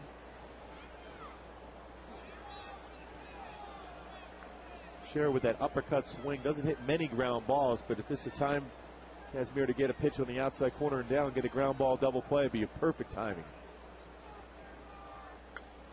Foul back to the right.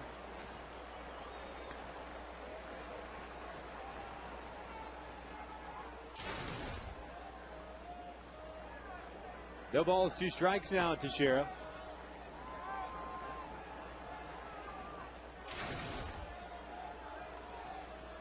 A short lead over at first for Swishers. That pitch is down and in.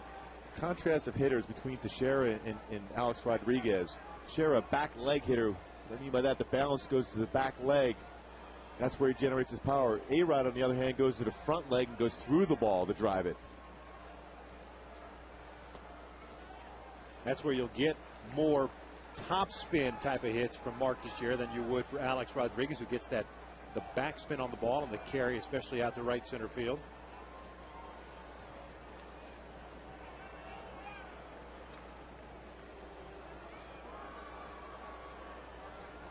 Two, full count. So one thing you can't do with the Yankee hitters is work deep counts, fall behind. They're patient. They don't swing a lot of pitches out of the zone, so you got to be aggressive.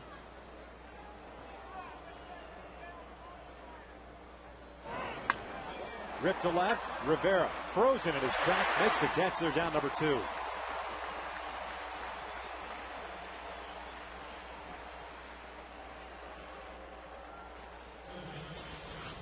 Again, look, another off-speed pitch, elevated. Well, fortunate enough because of that uppercut swing, it was up in the zone. That's why I just missed it. Down a little bit, that might have been trouble.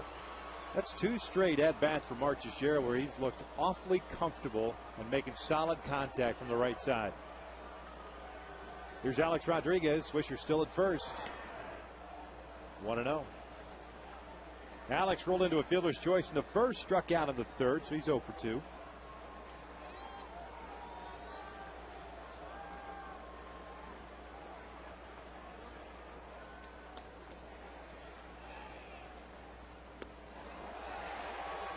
A little late on that fastball.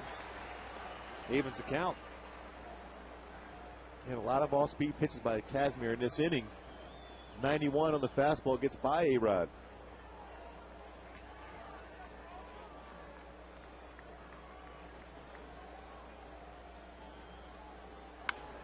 Into center field. Here comes Torrey Hunter. A little sinking liner makes the basket catch for the third out. Nothing happening for the Yankees.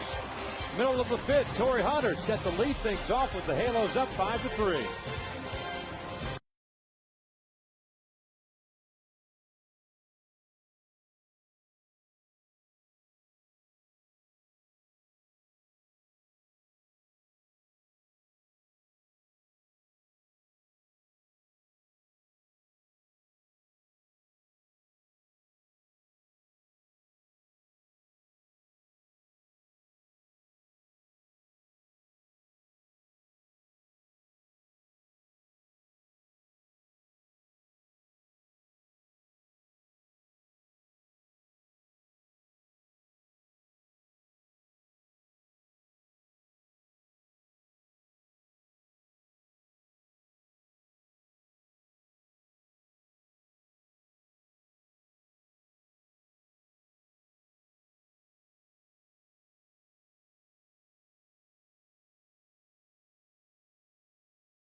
Yeah, loud out. Bobby Abreu lining out to Derek Jeter. Closing the book on Javier Vasquez. Torrey's 0 for 2. Double play ball and a strikeout. Get a little different look for Torrey now against the left-hander.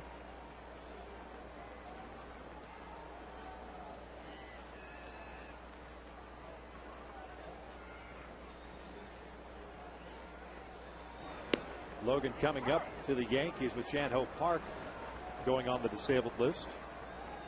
It was Yankee debut on Tuesday against Oakland, winning inning in a third. Came along with Javier Vasquez in that trade for Melky Cabrera from Atlanta.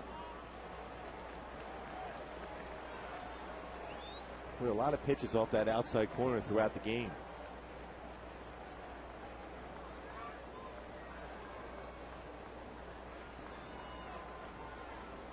Two one. 2-2 now. Alfredo Aceves, the right-hander's up and loosening now.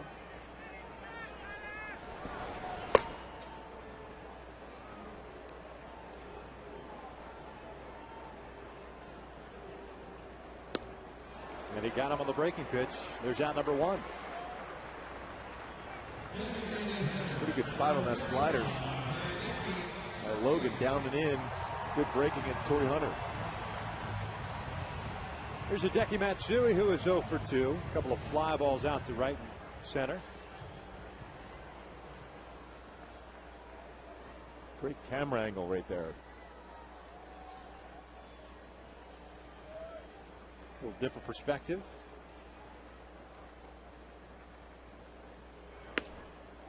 Good fastball for a strike, and it's 0-1. Logan scuffled last year in the bullpen for Atlanta.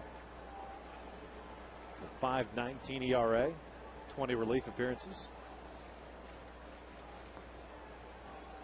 He's always had a pretty good arm, though. Life on the fastball, formerly of the Tigers organization.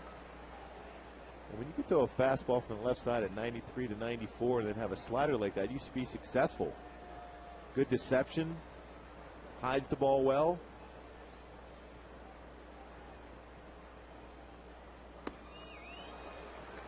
Right through the fastball there, and it's 1-2. I mentioned the Tigers, actually the White Sox organization.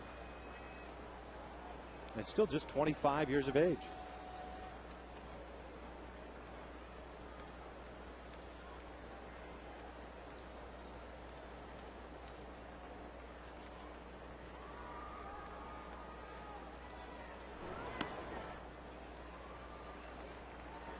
You know, the media guys are good for a lot of information. Happened to look up Boone Logan here as we were talking, just to correct myself on the Tiger White Sox thing. Boone Logan, personal, was selected to the San Antonio All-Star team at O'Connor High School. ... That's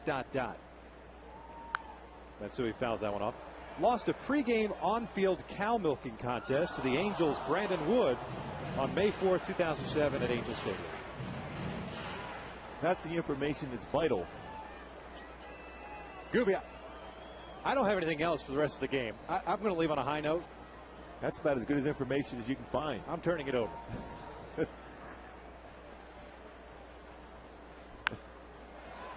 Out to shallow left field. Marcus Thames over to his right mid. Makes the catch. There's out number 2. It's like that MasterCard commercial. That's just priceless. It is. And assuming the score holds and Brandon Wood happens to become a post-game interview, one of the number of segments that you'll be covering in the post-game, so I'm looking forward to. You can ask him about it.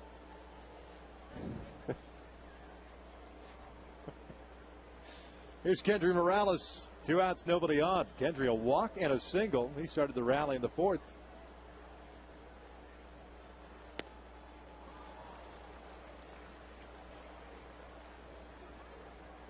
No balls and a strike on the Angel first baseman.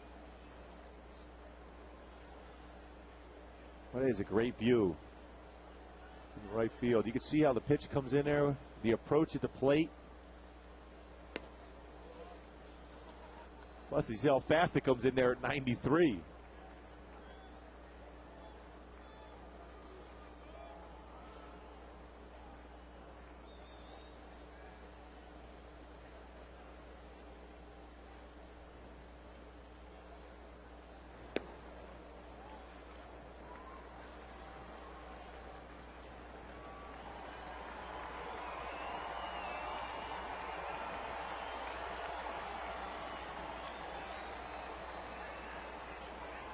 Good hitters count here for Kendry Morales with 2 balls and a strike, trying to keep the inning alive for Juan Rivera. And that is out to shallow center field. And that's going to get down for a base hit. When you're going good, everything falls for you. He's been on base all 3 times in this one with a walk and now 2 singles. And here comes Rivera. Once again, why you see why Kendry Morales should be considered for that also. That's a perfect pitch. If you're a pitcher, you execute that spot, you should get an out, but not against Kendry Morales. He fights it into center field for a base hit. So Boone Logan good enough to face Kendry Morales, but not good enough to face Juan Rivera. Pitching change for the Yankees. It is 5-3 Halos here in the 5th.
The fifth, the U.S. Bank Angels Go Beyond program honors local youths who have made a positive influence in their communities. To participate, a child must be nominated by their friends, family, teachers, or parents. The winners will be invited to an Angels Stadium home game and honored on the field during a pregame ceremony and take the field with the Angels players. To nominate or for more information, visit angelsbaseball.com. Alfredo Aceves comes on in relief of Boone Logan. And he'll face Juan Rivera with 2 outs and a man at first. Aceves so far with 1-0 mark, an ERA at 9 in 4 innings pitched 3 games. The guy that has a decent fastball, 88 to 92, and he cuts the fastball, but his best pitch, his changeup.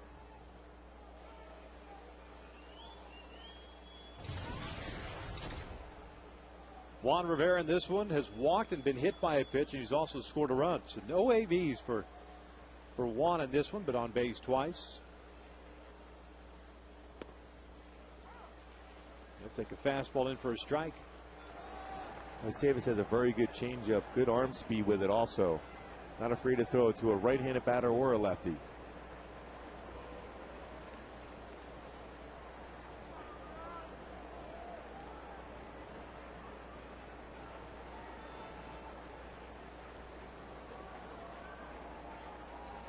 Gendry with a very short lead at first. On the outside corner, 0-2.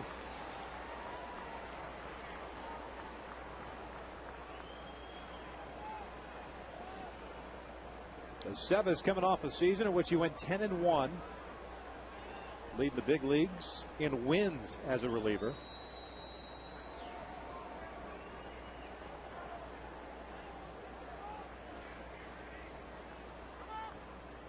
Signed out of Mexico's Winter League, Mexican Winter Leagues. Pitch down there from 0-2 to 0-7.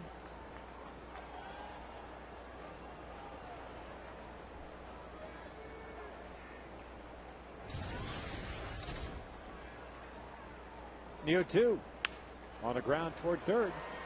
Alex has got it. They go to Cano and force out Morales. Nothing happening for the Angels here in the fifth. 5 in the books. Angels up 5-3.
You talk about a heated rivalry.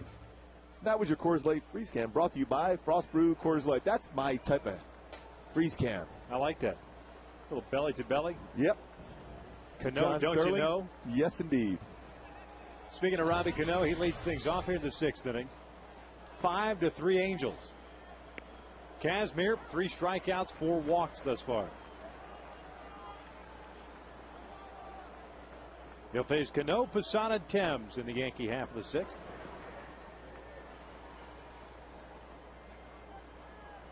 Check out that do. That's a good look.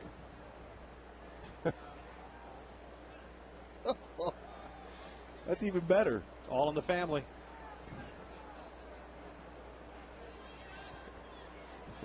Dedication. Cano out to right field. It's a one-run lead for the Angels, 5-4.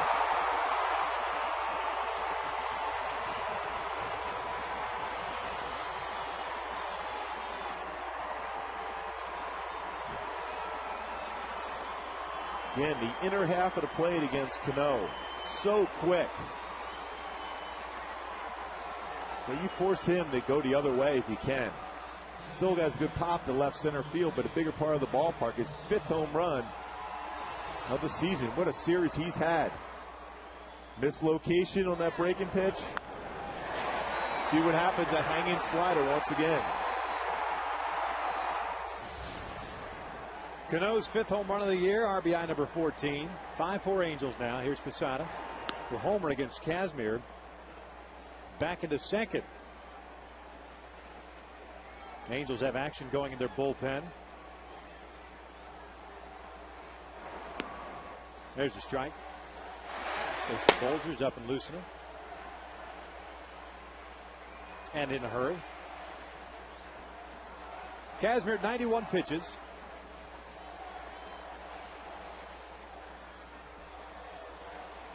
Ratio not where you'd like it. 50 strikes, 41 balls. But still with that 5-4 lead.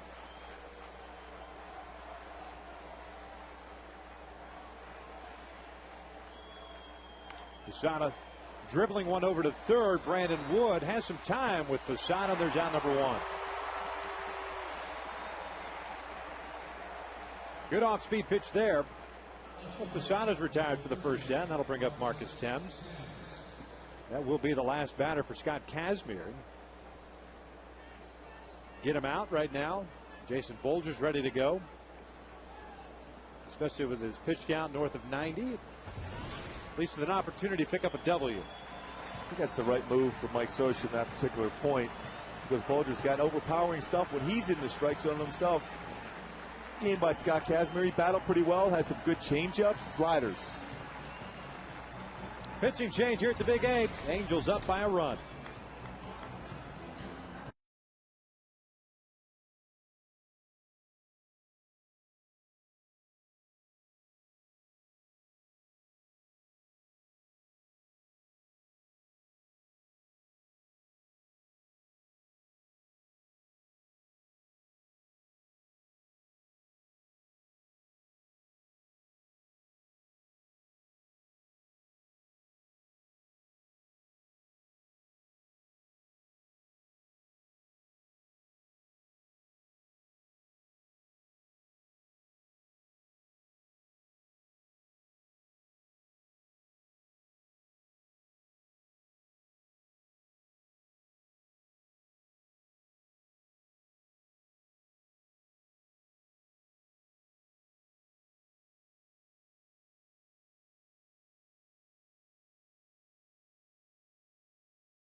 Before Scott Kazmir done now after 5 1/3.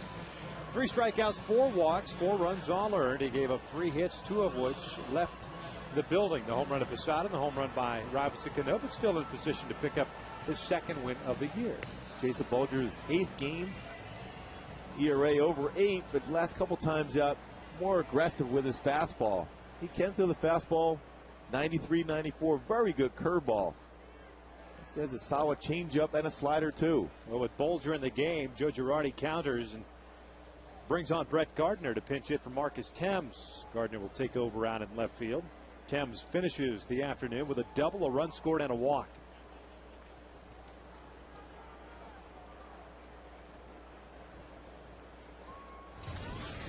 First pitch is in there for a strike.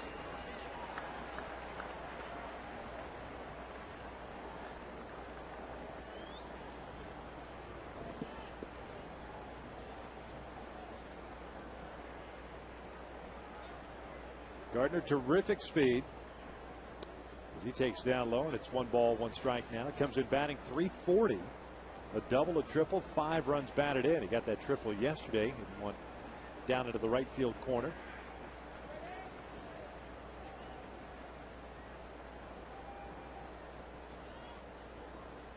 Ended up going 3 for 5 in yesterday's game.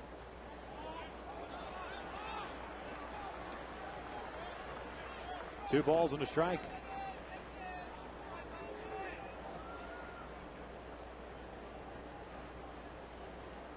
Good little battle for Bolger. Gardner 11 for his last 24. Late on that fastball. It's 2-2 now. Well, after that slow curveball that looked to be in the strike zone, a fastball at 92 by Jason Bolger. Gardner late on that one. That type of speed that Gardner has, you want to make sure you keep the ball down, make him hit his way on a ground ball, preferably. He's a guy that puts a lot of pressure on the defense.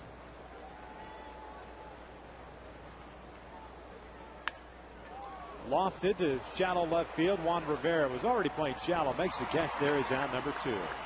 Hey fans, you could save 50% off ticket prices in select seating areas for tomorrow and Wednesday's games against the Indians. Use the password ANGELS at angelsbaseball.com or the Angel Stadium ticket window. Cleveland Indians rolling to town for the first of 3 tomorrow. You see the schedule on television, all on Fox Sports West. 7, 7, and 4 on Wednesday. Oh, this just in. We're going to KCOP My 13 on Tuesday. See, we're all about keeping things up to speed here. You're good with that, Victor. You get that late-breaking information. Well, Gooby, one of these days, I will show you how to get dialed in. Well, I appreciate the help. Couldn't even say it with a straight face. Curtis Granderson with a sack bunt, a strikeout.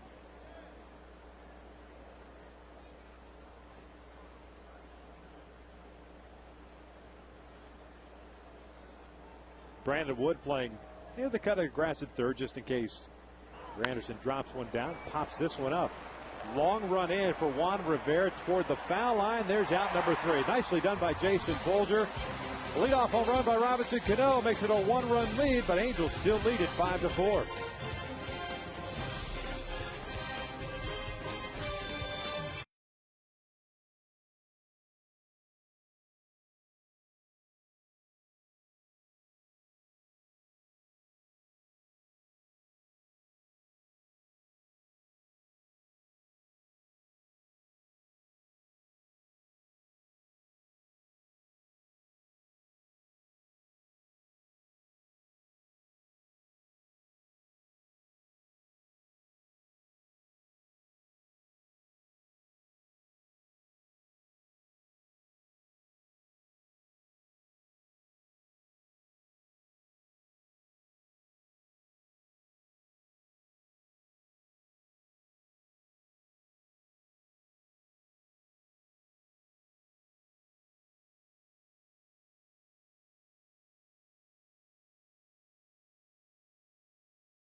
Bottom of the 6th inning, Angels up by the score of 5-4. The pinch hitter Brett Gardner remains in the game out in left field. Alfredo Cevis, who came on in relief of Boone Logan in the 5th inning, remains out there. He'll face the bottom third in the Angels order: Kendrick, Napoli, and Brandon Wood. Well, the Angels got to get those hitting shoes working once again. Day game here. Baseball flies. You still got 9 more outs to get out of that bullpen for the Angels against the Yankees. Dangerous hitters, so get that offense going. The Angels have out-hit the Yankees 6-3 in this one, but 2 of them for New York. Home runs, a 2-run shot by Posada, solo shot by Cano. The Angels have one. That was Bobby Abreu against Javier Vasquez in the 3rd. Howie pounds one sharply to short. There's that number 1. So Kendrick now 1 for 3. Kevin Jepson's up and loosening now for the Halos. So he'll be coming on in the 7th. Take a look at our Lexus pursuing perfection. Scott Kazmir today did not have his best stuff. He didn't have his best stuff, but he did mix in some quality off-speed pitches, which was the key for him. Then he had a fastball at times. He can rush it up there 89, 91, and he gave up 3 hits in 5 1/3. In line for that second W should the score remain. Napoli stepping out of the box with the Cevis and Cervelli taking some time. Vasquez was taken out in the 4th inning. Just 3 1/3 for him. 3 2/3, pardon me.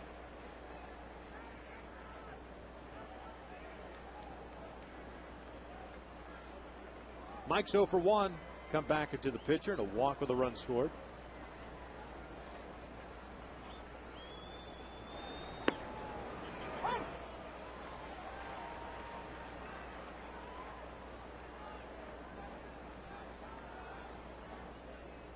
A cut fastball on the inside corner called against Napoli. A fastball on the outside corner called against him. Not real happy.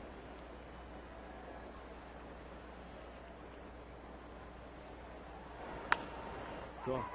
Rolled over to Teixeira. 2 outs.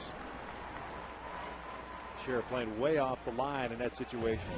But Cevis, much like Vasquez, doesn't really come inside, doesn't challenge guys by the true definition or nature of pitching, but likes to hit his spots, not an overpowering guy. Hits his spots, and he backs up that fastball on the outside corner with a changeup, which is his best pitch.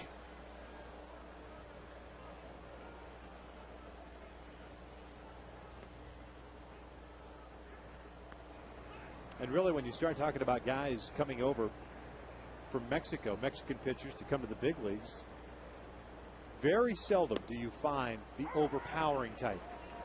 A lot of off-speed stuff. If you look at Joakim Soria and what he's done in Kansas City with that terrific changeup as well.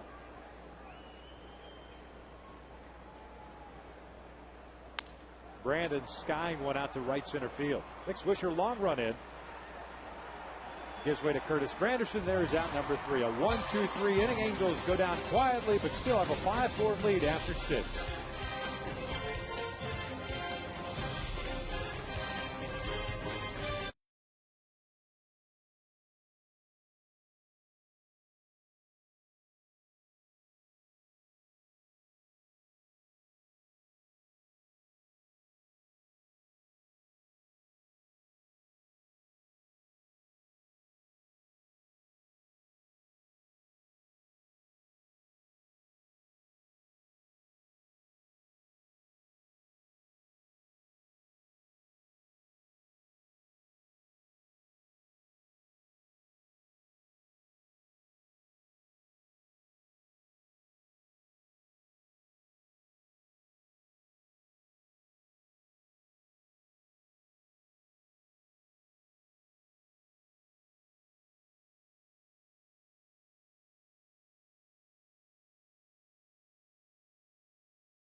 glorious Sunday afternoon.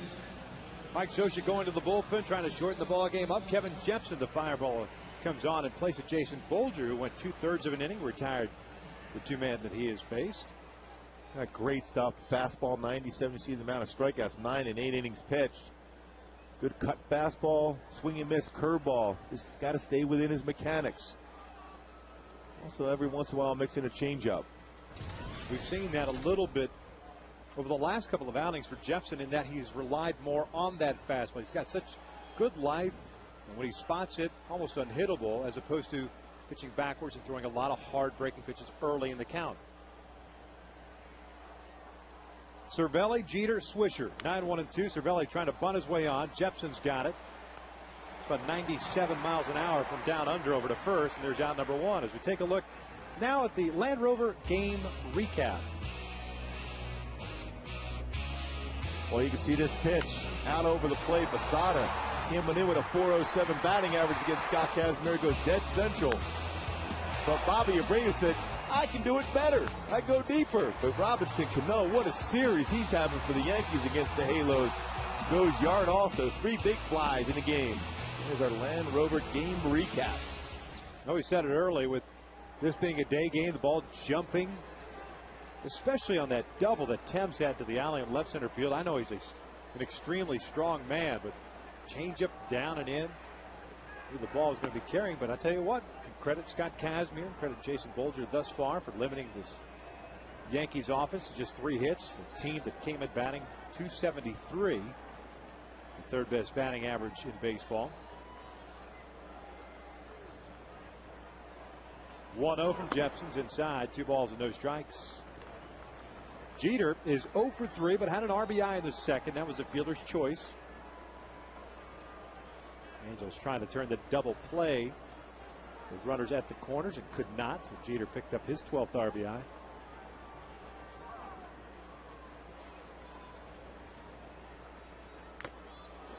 Right off the mask of Napoli.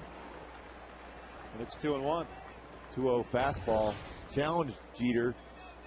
Got it straight back and got the mask of Mike Napoli. Well, you cringe now every time that there's a foul ball back to the catcher. The injury to Jeff Mathis, Bobby Wilson now. Brian Buddy now has joined the ball club.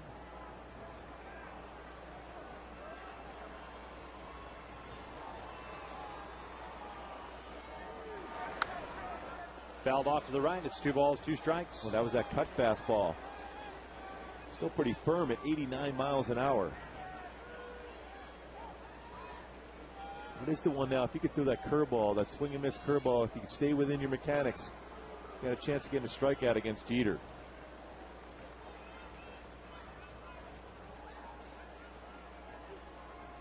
Two. Got in on the hands there. Ortho 97. Just for fun. Just for fun. That'd be a blast to take 97 mile an hour out to the mound just once. Just like going to a carnival. You know? Paying your dollar, being able to blow 98, 97.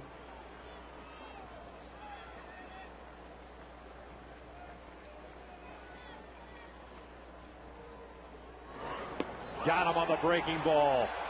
Nice pitch there. 2 outs. Well, electric slide piece on the outside corner. That was filthy at 91 miles an hour.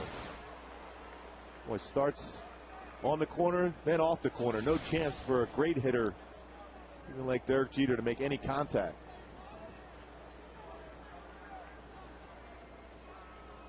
Two outs for Nick Swisher. He's 0 for 2. Lined out. Fly ball to center to walk.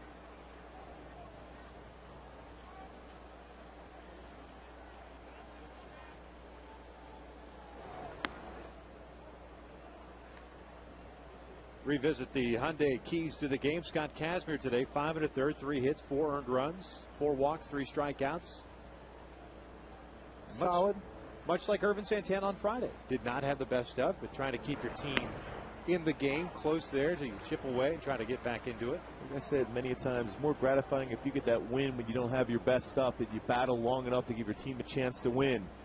A lot of pressure on the bullpen to throw up some zeros, but the reality is you did your job. Wow. 1-2. That was nasty. Slider. Swisher's starting to bat head out. Realized that ball was behind his back foot at 90. Look at this pitch. I mean, that's nowhere near the zone, and Swisher's been known as a guy who has a good eye at the plate.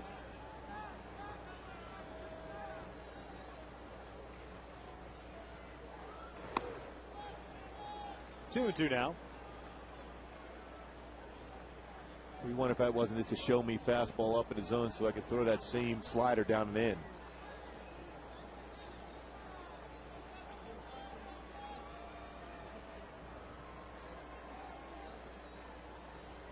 Two. Out to center field. Playable for Torrey Hunter. Shading the eyes, and Kevin Jepson goes 1-2-3 through the Yankee lineup here in the seventh. Seventh inning stretch time here at the Big A. Halos up by the score of 5-4 as we turn things over to David Courtney. As with all Major League clubs on Sunday, we ask you to please rise, remove your caps for the singing of God Bless America. Please join Taylor Longbreak.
Nothing like a little buttercup to get you going for the bottom of the seventh inning. 5-4 Angels up.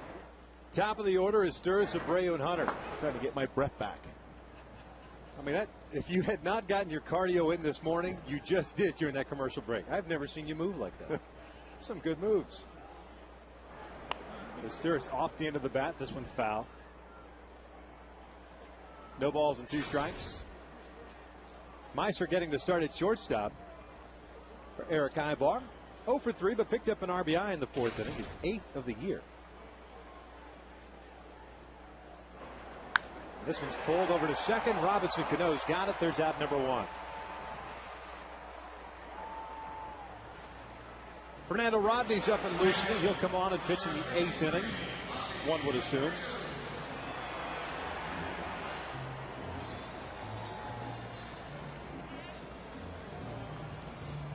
And Joe Girardi making sure his bullpen gets some work here this afternoon. We'll go out there once again with Bobby Abreu coming up. Left-handed batter. Go to his lefty, Damaso Marte. So Alfredo Cevis, who faced 5 batters and retired all 5, is done. Here comes Marte. We're still in the 7th. 5-4 Angels.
Kendrick Morales at 63%. Outpacing Howie Kendrick and Hideki Matsui at 18%. Bobby Abreu at 1%. Bobby's getting hot. He is. Could change. We'll have the results. One swing of the bat, it might change by the post-game show. Post-game show will have the results. Damaso Marte comes on in relief of Alfredo Cevis, pitching now in his 8th game. No earned runs allowed. 2 walks, 3 strikeouts, and 3 2/3. The situational lefty for Joe Girardi to face Bobby Abreu. Missing down low. Bobby's 2 for 3 with a single and a home run. He's also lined out. Marte can bring that fastball at times from the left side at 96 mile an hour. Goes from 90, 96. Good slider and a changeup.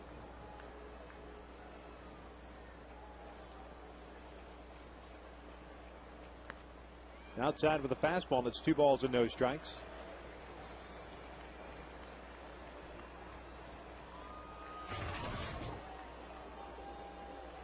Odds are if Marte retires Abreu here that we'll see another pitching change.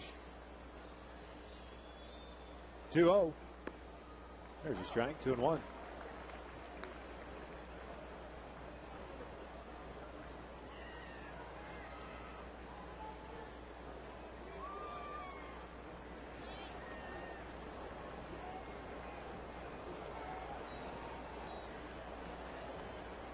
We're talking Bobby about the struggles he's had going back to coming off that road trip in Toronto and New York. Talking about opening up, especially against left-handed batters, or pitchers, I should say. Mickey, obviously, the hard work that he does and all the coaching staff. But boy, I tell you what, you get a guy like Abreu who's got the track record that's locked in, driving the ball to all fields. 3-1. Takes down low. There's ball 4. So the situational lefty didn't work as he walks Abreu. Brings up Torrey Hunter. Yeah, that ice beam is going pretty quick. That's Gooby and I sucking that down while Buttercup was being played here in the 7th inning stretch. It's loaded with energy. That bowl of ice cream had no chance. None. 0.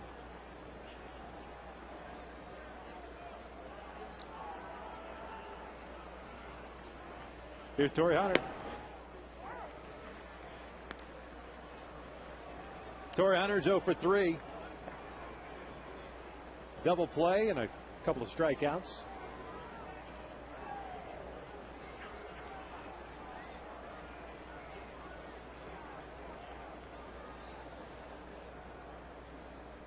Yankees had some action going in their bullpen. That's why I assumed you'd go this way. And that ball hits Torrey.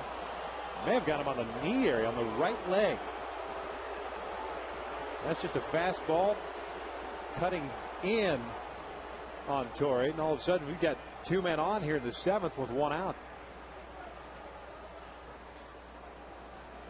Well, overthrew that pitch, Marte did.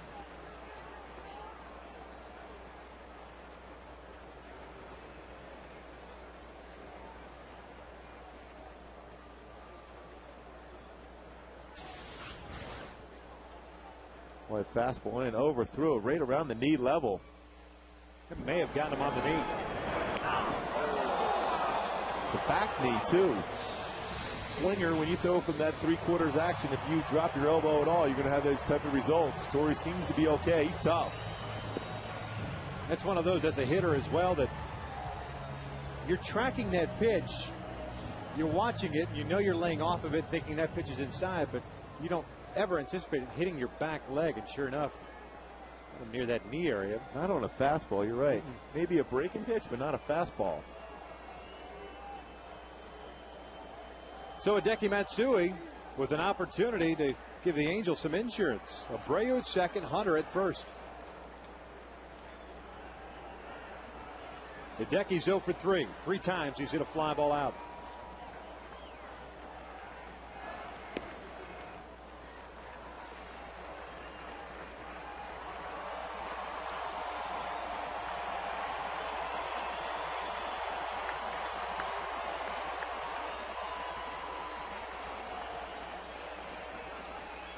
Yankees playing Matsui pretty much straight up, both in the infield and in the outfield. Check swing roller on the third base side, and that is going to be a force out at third. And Matsui legs it out, so safe at first. Abreu's retired for out number 2. Well, we've seen so many times when bunts down the third or first base line, it will stay fair. Alex Rodriguez did a good job of staying with that. See how the ball, normally most places that's going to run foul. And end up going even further into fair territory.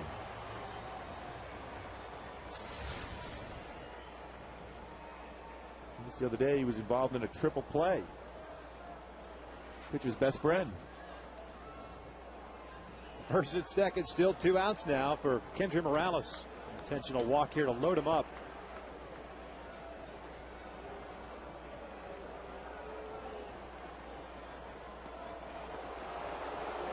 A little interesting situation here. I would imagine.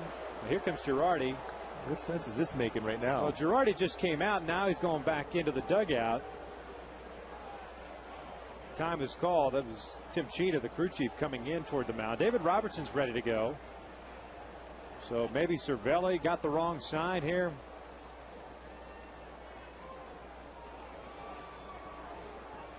Signals crossed up. And there's got to be something going. There's no way you're going to walk a guy to load the bases when it's first and second. Now, what's the conversation about? And rightfully so, Alfonso Marquez going out there to break up the rock pile. I mean, there's no sense. Robertson's been loosening already, so he's ready to go. What could you be telling him if you're going to walk him anyway? Well, that's the point. You're walking somebody with first and second. I know Kendry is hot. Now they're not going to walk him.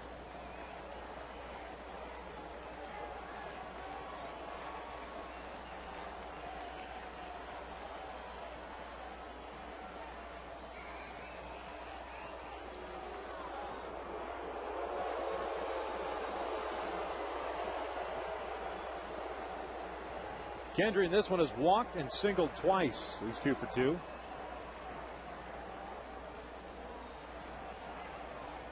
There goes Torrey. Throw down by Cervelli. Not in time, second base.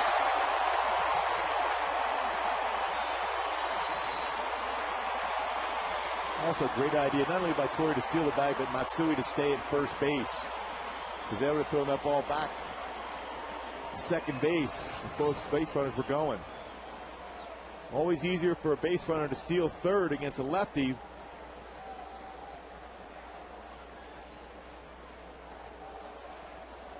Torrey gets that foot in there as everybody tries to catch the ball and apply the tag. You saw on that replay, too, with Alex Rodriguez vacating third base with a right-handed batter up. 2-0 now. Outside, 3 balls and no strikes. Right now, Mike Scioscia is a guy that loves to see his hitters be aggressive 3-0. If there's a fastball anywhere near the spot you want to drive it, just a base hit scores a run. A big fly gets 3 across.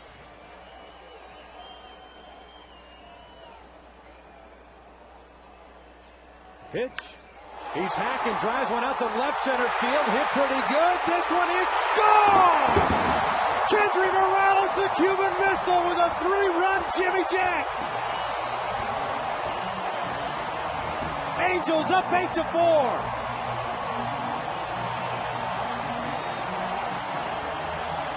Well, as Earl Weaver would say, that is the best play in baseball. Good 3-run Jimmy John, way back. 3-0 pitch. Green light, gone.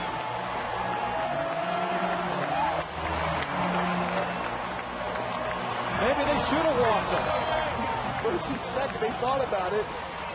He who hesitates is lost.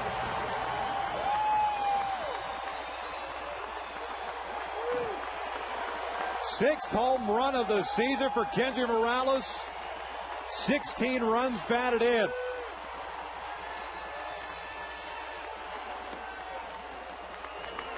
The first earned runs allowed by Damaso Marte on the season.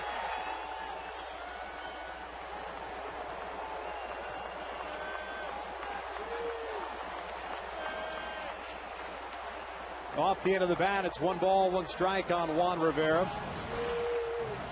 3-0, middle, gone. He knew it right away. Kendry, what a swing on that pitch. He was looking for a spot that he could drive and do some damage. Well, that's about as good as you can do. Smile from Torrey. Now that hit by pitch doesn't feel quite as bad. 1-1. 1-2 now.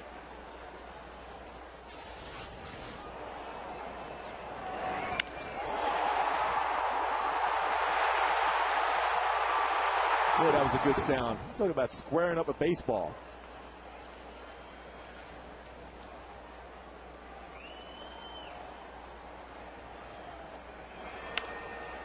Now an off the railing in front of the Angels dugout.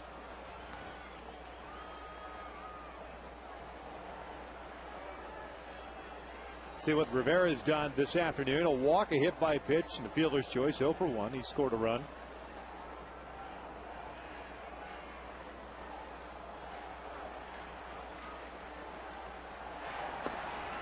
How much does that mess up the whole first pitch intentional walk situation? Joe Girardi comes out a couple of steps. Does that mess with the guy on the mound?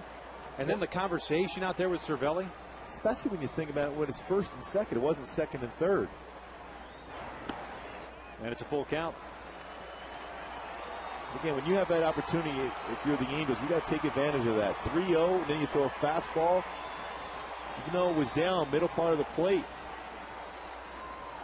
Well, this all started with Girardi bringing in Marte, the left-hander, to face Abreu. And Bobby drew a walk. And that is down a left field line. Brett Gardner's coming on. He's there and makes the catch for the 3rd out. But the Angels tack on 3 runs on Kendry Morales' 6th home run of the season on a 3-0 pitch. We are through 7 at the Big A. Angels leading the Yankees.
6 3-run shot, 8-4 Angels. We start the top of the 8th inning. And no pitcher on the mound for Mike Scioscia. And the Halos as Fernando Rodney takes over. Great job by both Jason Bolger and Kevin Jepson thus far. 9 games, innings pitched. Has been throwing a great fastball and changeup. His fastball's been rushing up there with movement at 94, 95, and his changeup been unhittable. 2-0 mark too as far as the record. But what about Kenny Morales? What a game! Amazing.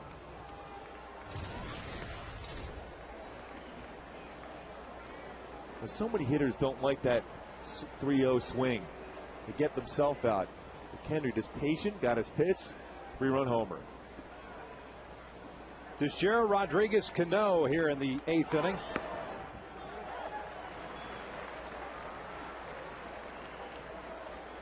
Mark Teixeira has drawn a walk and hit a fly ball out to left twice.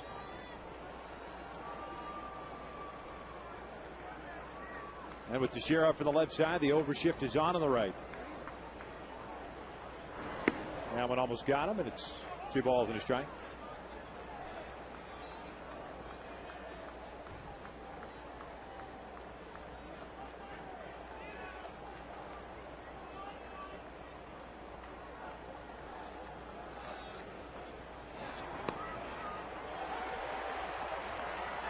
What a changeup. 2-1 changeup by Fernando Rodney.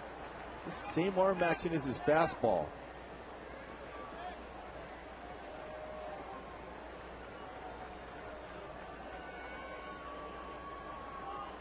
Changeup now going with a fastball instead. And it's a full count. Yeah, he came out of his mechanics there, tried to force that fastball over through that one at 96.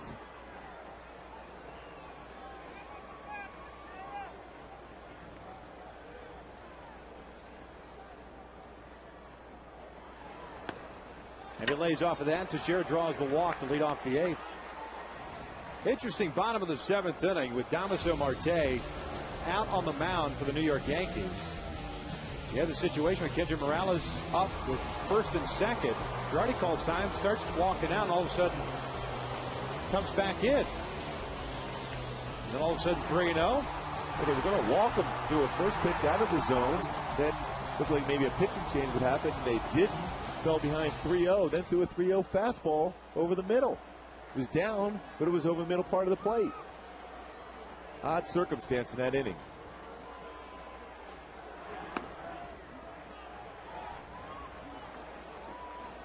Fernando Rodney not able to get locked in right now as far as strike throwing. Alex Rodriguez with a 1-ball, no strike count. A-Rod's 0 for 3, including a strikeout back in the 3rd. Again, this Yankee lineup is so dangerous. They want to give them life by walking batters.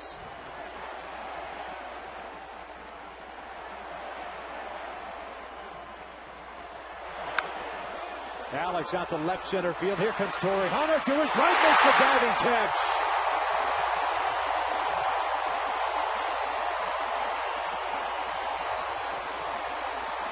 Looks like maybe even knocked the wind out of himself too with the dive. Full extension. That's a 9-time Gold Glover.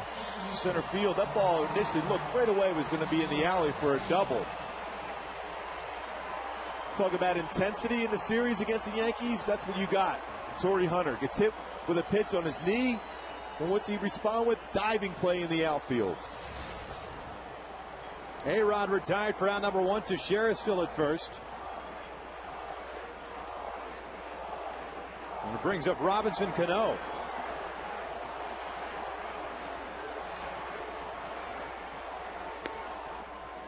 First pitch changeup in for a strike. Cano's been hit by a pitch, is struck out, and homered.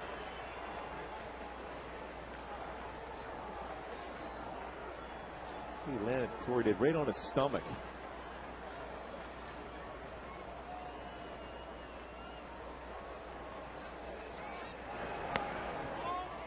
Pretty good pitch right there down the middle for a ball. Evens account at 1-1.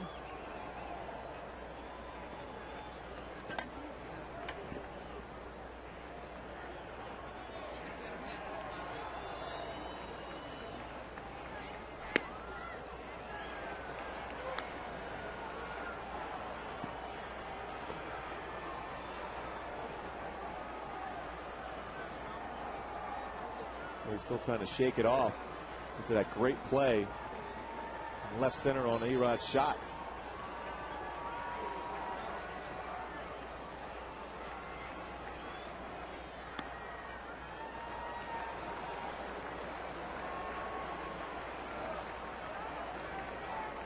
Rodney falling behind at 3 balls and a strike. We saw him on Friday, was solid in his 1 inning in the 8th. Gave up a walk there, but retired Derek Jeter in that 8th inning on Friday night.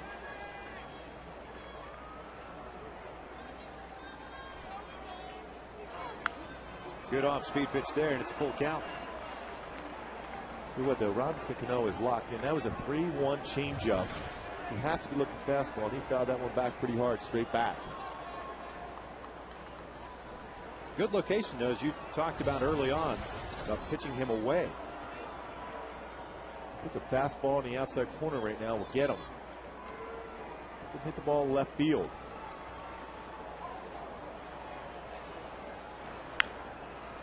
Another one down and away. Perfect spot. See how quick he is on the pitch in the inner half. Oh, last at bat. Took that solo home run.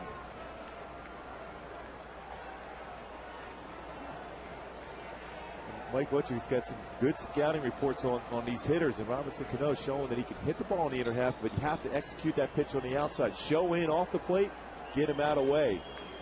So good action on the pitch. On the ground to second, should be 2, 4, 6, 3 goes the twin killing. Fernando Rodney. The leadoff walk is erased. Middle of the 8th. Angels up by the score of 8-4.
Experience, Lowe's, let's build something together.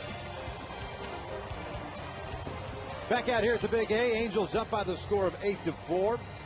The Halos setting up the bottom third in their order. Kendrick, Napoli, and Wood against Sergio Mitre, who comes on in relief of Damaso Marte.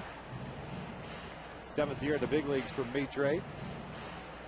Has been used as a starter on occasion by the Yankees. Fastball 85-90. He's got a curveball, slider, and a changeup. Curveball is best pitch, but been inconsistent for him. Mitre coming off Tommy John surgery in 2008, did not make his Yankee debut till July of last season.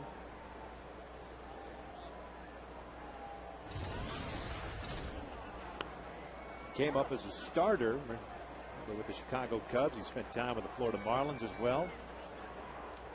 His numbers overall as a reliever, not that good. 0-3 with a 6.28 ERA.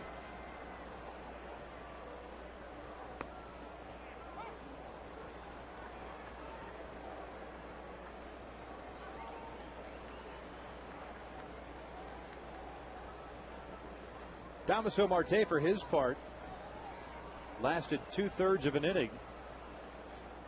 Gave up all 3 runs in the 8th.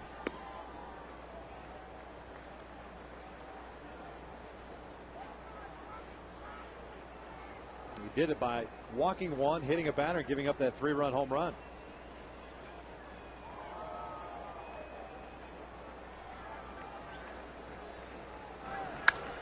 Kendrick out to right field, chasing Swisher back, still going back, and makes the catch at the track for the first out. Howie a 1-for-4 afternoon with an RBI. Brings up Mike Napoli. Hey, all fans in attendance this Tuesday will receive a free Angels cooler courtesy of Sparkless Home and Office Delivery. Cheer on the Angels and get a free cooler by purchasing your tickets at angelsbaseball.com. So 1 out here in the 8th brings up Napoli. He was walked and scored. He's also grounded out twice, so an 0-for-2 day.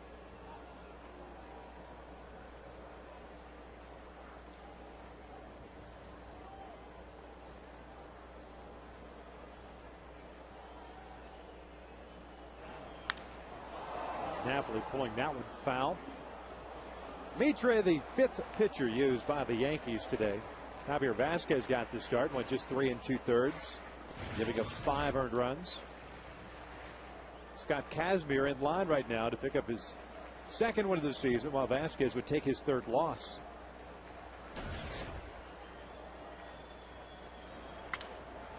That is just foul.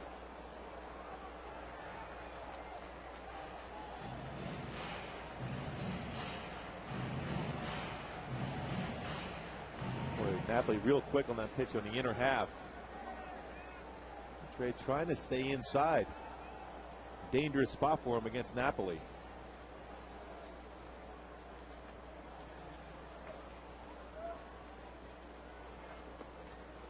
One and 2 now.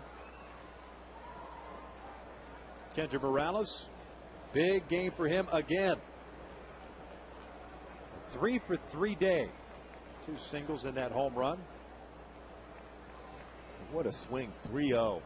3-run homer. A little insurance. The Angels need it.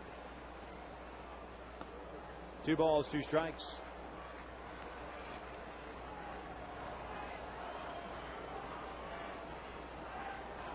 It's just the 2nd appearance of the season for Sergio Mitre. His other came back on the 9th of April.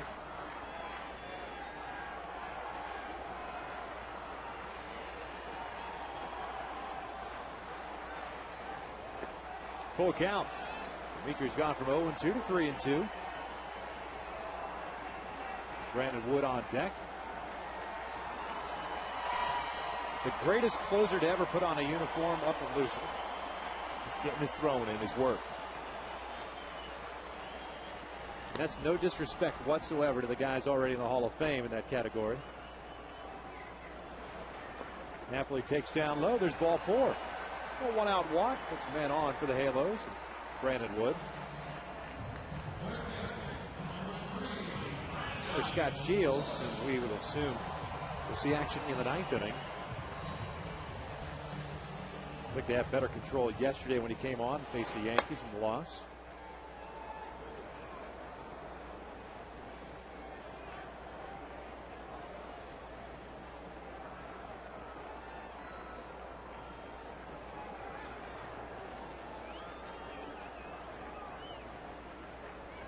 Brandon out to left center field. Brett Gardner over to his left.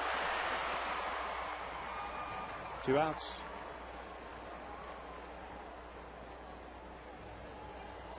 Brandon ends the day, assuming the score holds through the 9th inning. A 1-for-4 day, had that 2 RBI double that came back in the 4th inning.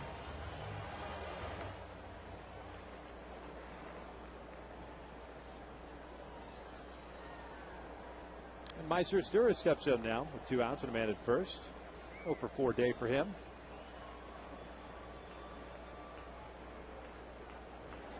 In the top of the 9th inning, the Yankees have Posada, Gardner, Granderson due up 6, 7, and 8.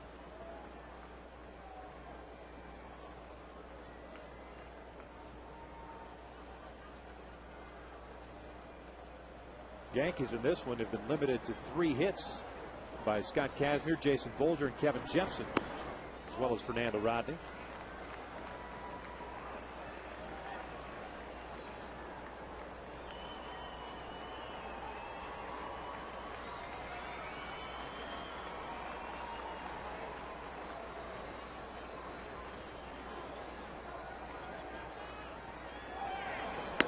The runner goes, and the throw is not in time, so Mike Napoli picks up a stolen base.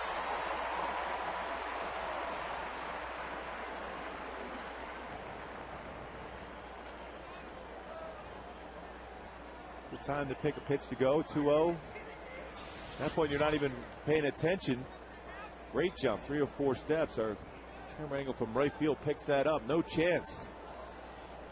Now in scoring position. For the RBI machine. That's the guy you want at the plate. A .556 average.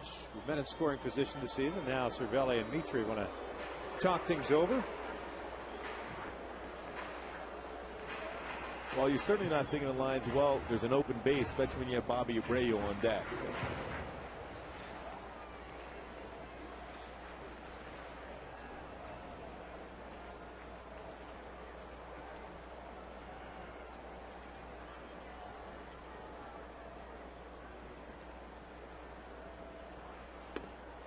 Inside, ball 4. So Abreu will bat with runners at first and second. Second walk issued in the inning by Mitre.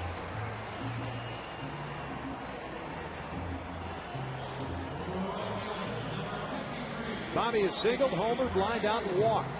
So a 2-for-3 day.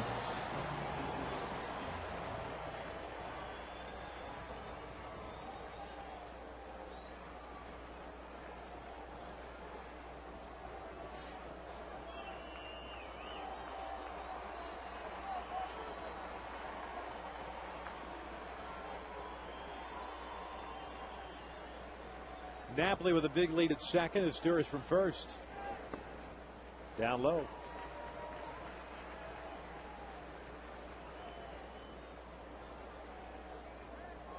The home run for Bobby in the third inning, his third of the season. Now with 10 runs batted in.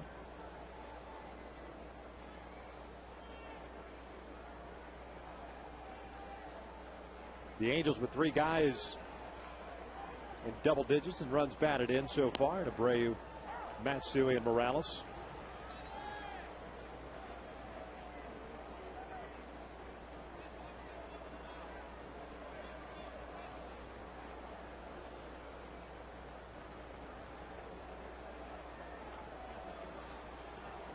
This has been kind of the pace throughout this ballgame. Very slow and delivered by Yankee pitchers.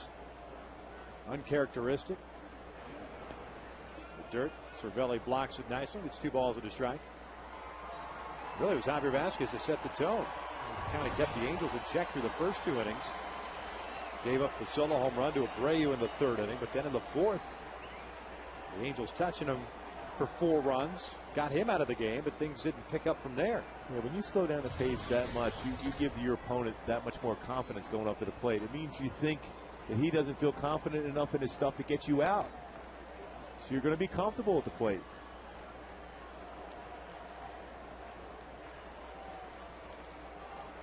Two-1.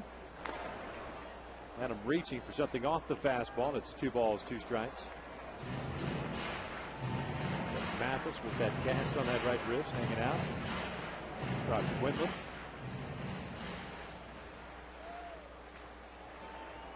Unfortunate for Jeff Mathis. He was swinging the bat so well, catching incredibly well.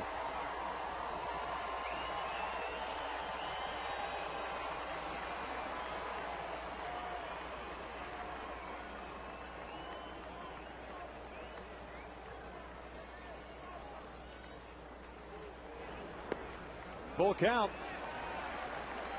Napoli and Asturis will be off at the pitch.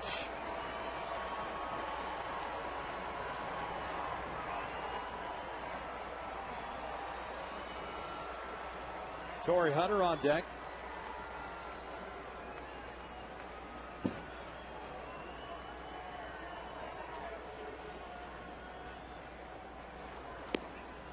Called strike 3 on the outside corner. Alfonso Marquez brings up Abreu. It's been a floating zone this afternoon. We head to the 9th. Looks like Scott Shields will be coming on with the Angels up 8-4 looking for the series win.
Timeout as far as location and mechanics. Well, the big thing is, Mike Butcher's worked with Scott Shields. This calming down his delivery. Very violent delivery. His stuff has been there. Velocity's been there as far as the fastball, 91 to 92. His curveball has been excellent. Key is for Scott is staying within your mechanics. Landing foot, going straight towards home plate. Well, he'll face Posada, Gardner, Granderson, the scheduled 3 batters here in the 9th.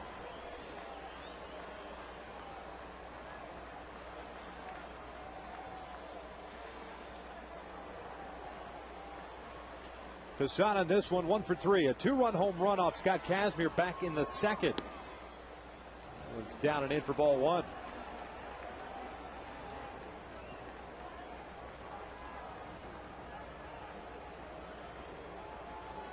Shields in yesterday's game went 1 inning, gave up 2 hits and a run.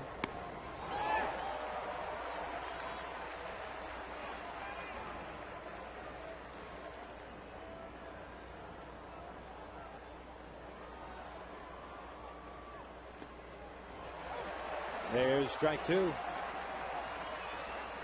That's that big curveball. Tell you what, Scott Shields had his best curveball early on. The fastball command has not been there for him, but the curveball certainly has. Down and in. It's 2 balls, 2 strikes.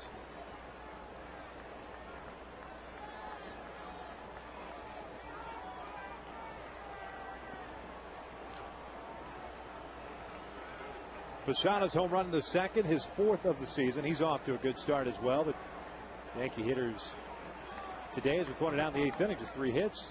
Posada goes down, swinging down. He goes for out number 1. We talk about some cheese at the knees on the outside corner at 92. That was a safety swing by Posada, unable to catch up with that fastball. Run in action at 92. Start middle part and go off the corner. Filthy. Like Mike Scioscia said, velocity stuff-wise, it's been there. It's just a matter of getting it all back on track. Here's Brett Gardner. He pinch hit in the 6th inning, so he's 0 for 1. Marcus Kemp's got to start out in left field.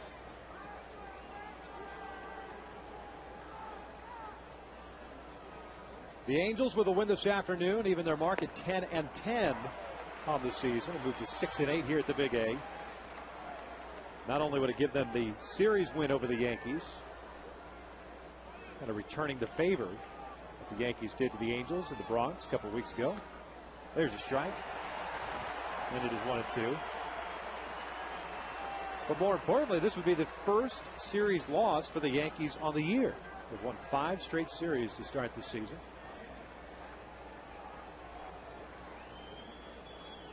1-2. Slap foul. 1 ball, 2 strikes. Yankees off to another good start. Came into this one with a 12-5 mark, a half game back in the Tampa Bay Rays. Playing well on the road, coming in today, 7-4 on the road. So the Orioles have been playing well both at home and on the road.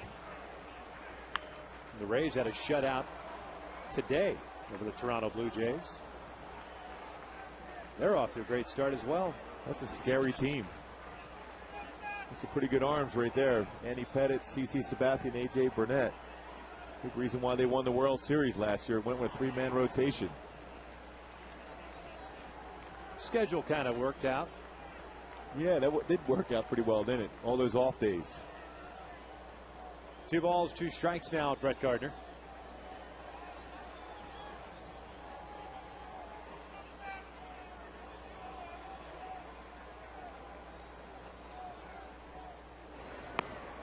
Full count now. Boy, go fastball right down the middle of the plate. Trust the movement.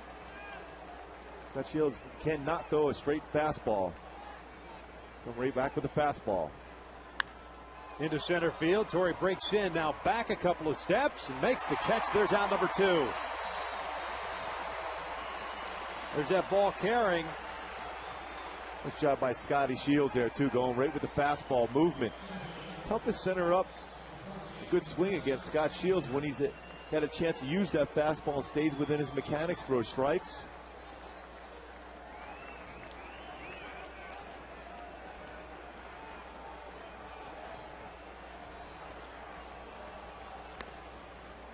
Granderson takes outside. He's 0 for 2, but had a sac bunt back into second.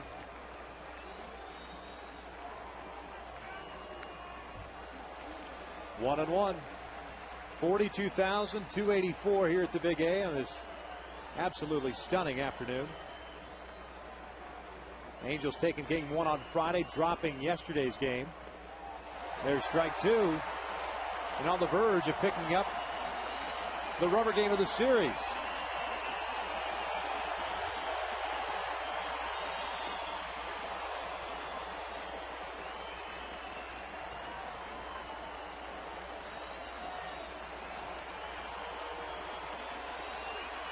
Two on the ground toward Howie Kendrick. He's got it like that, baby. Up!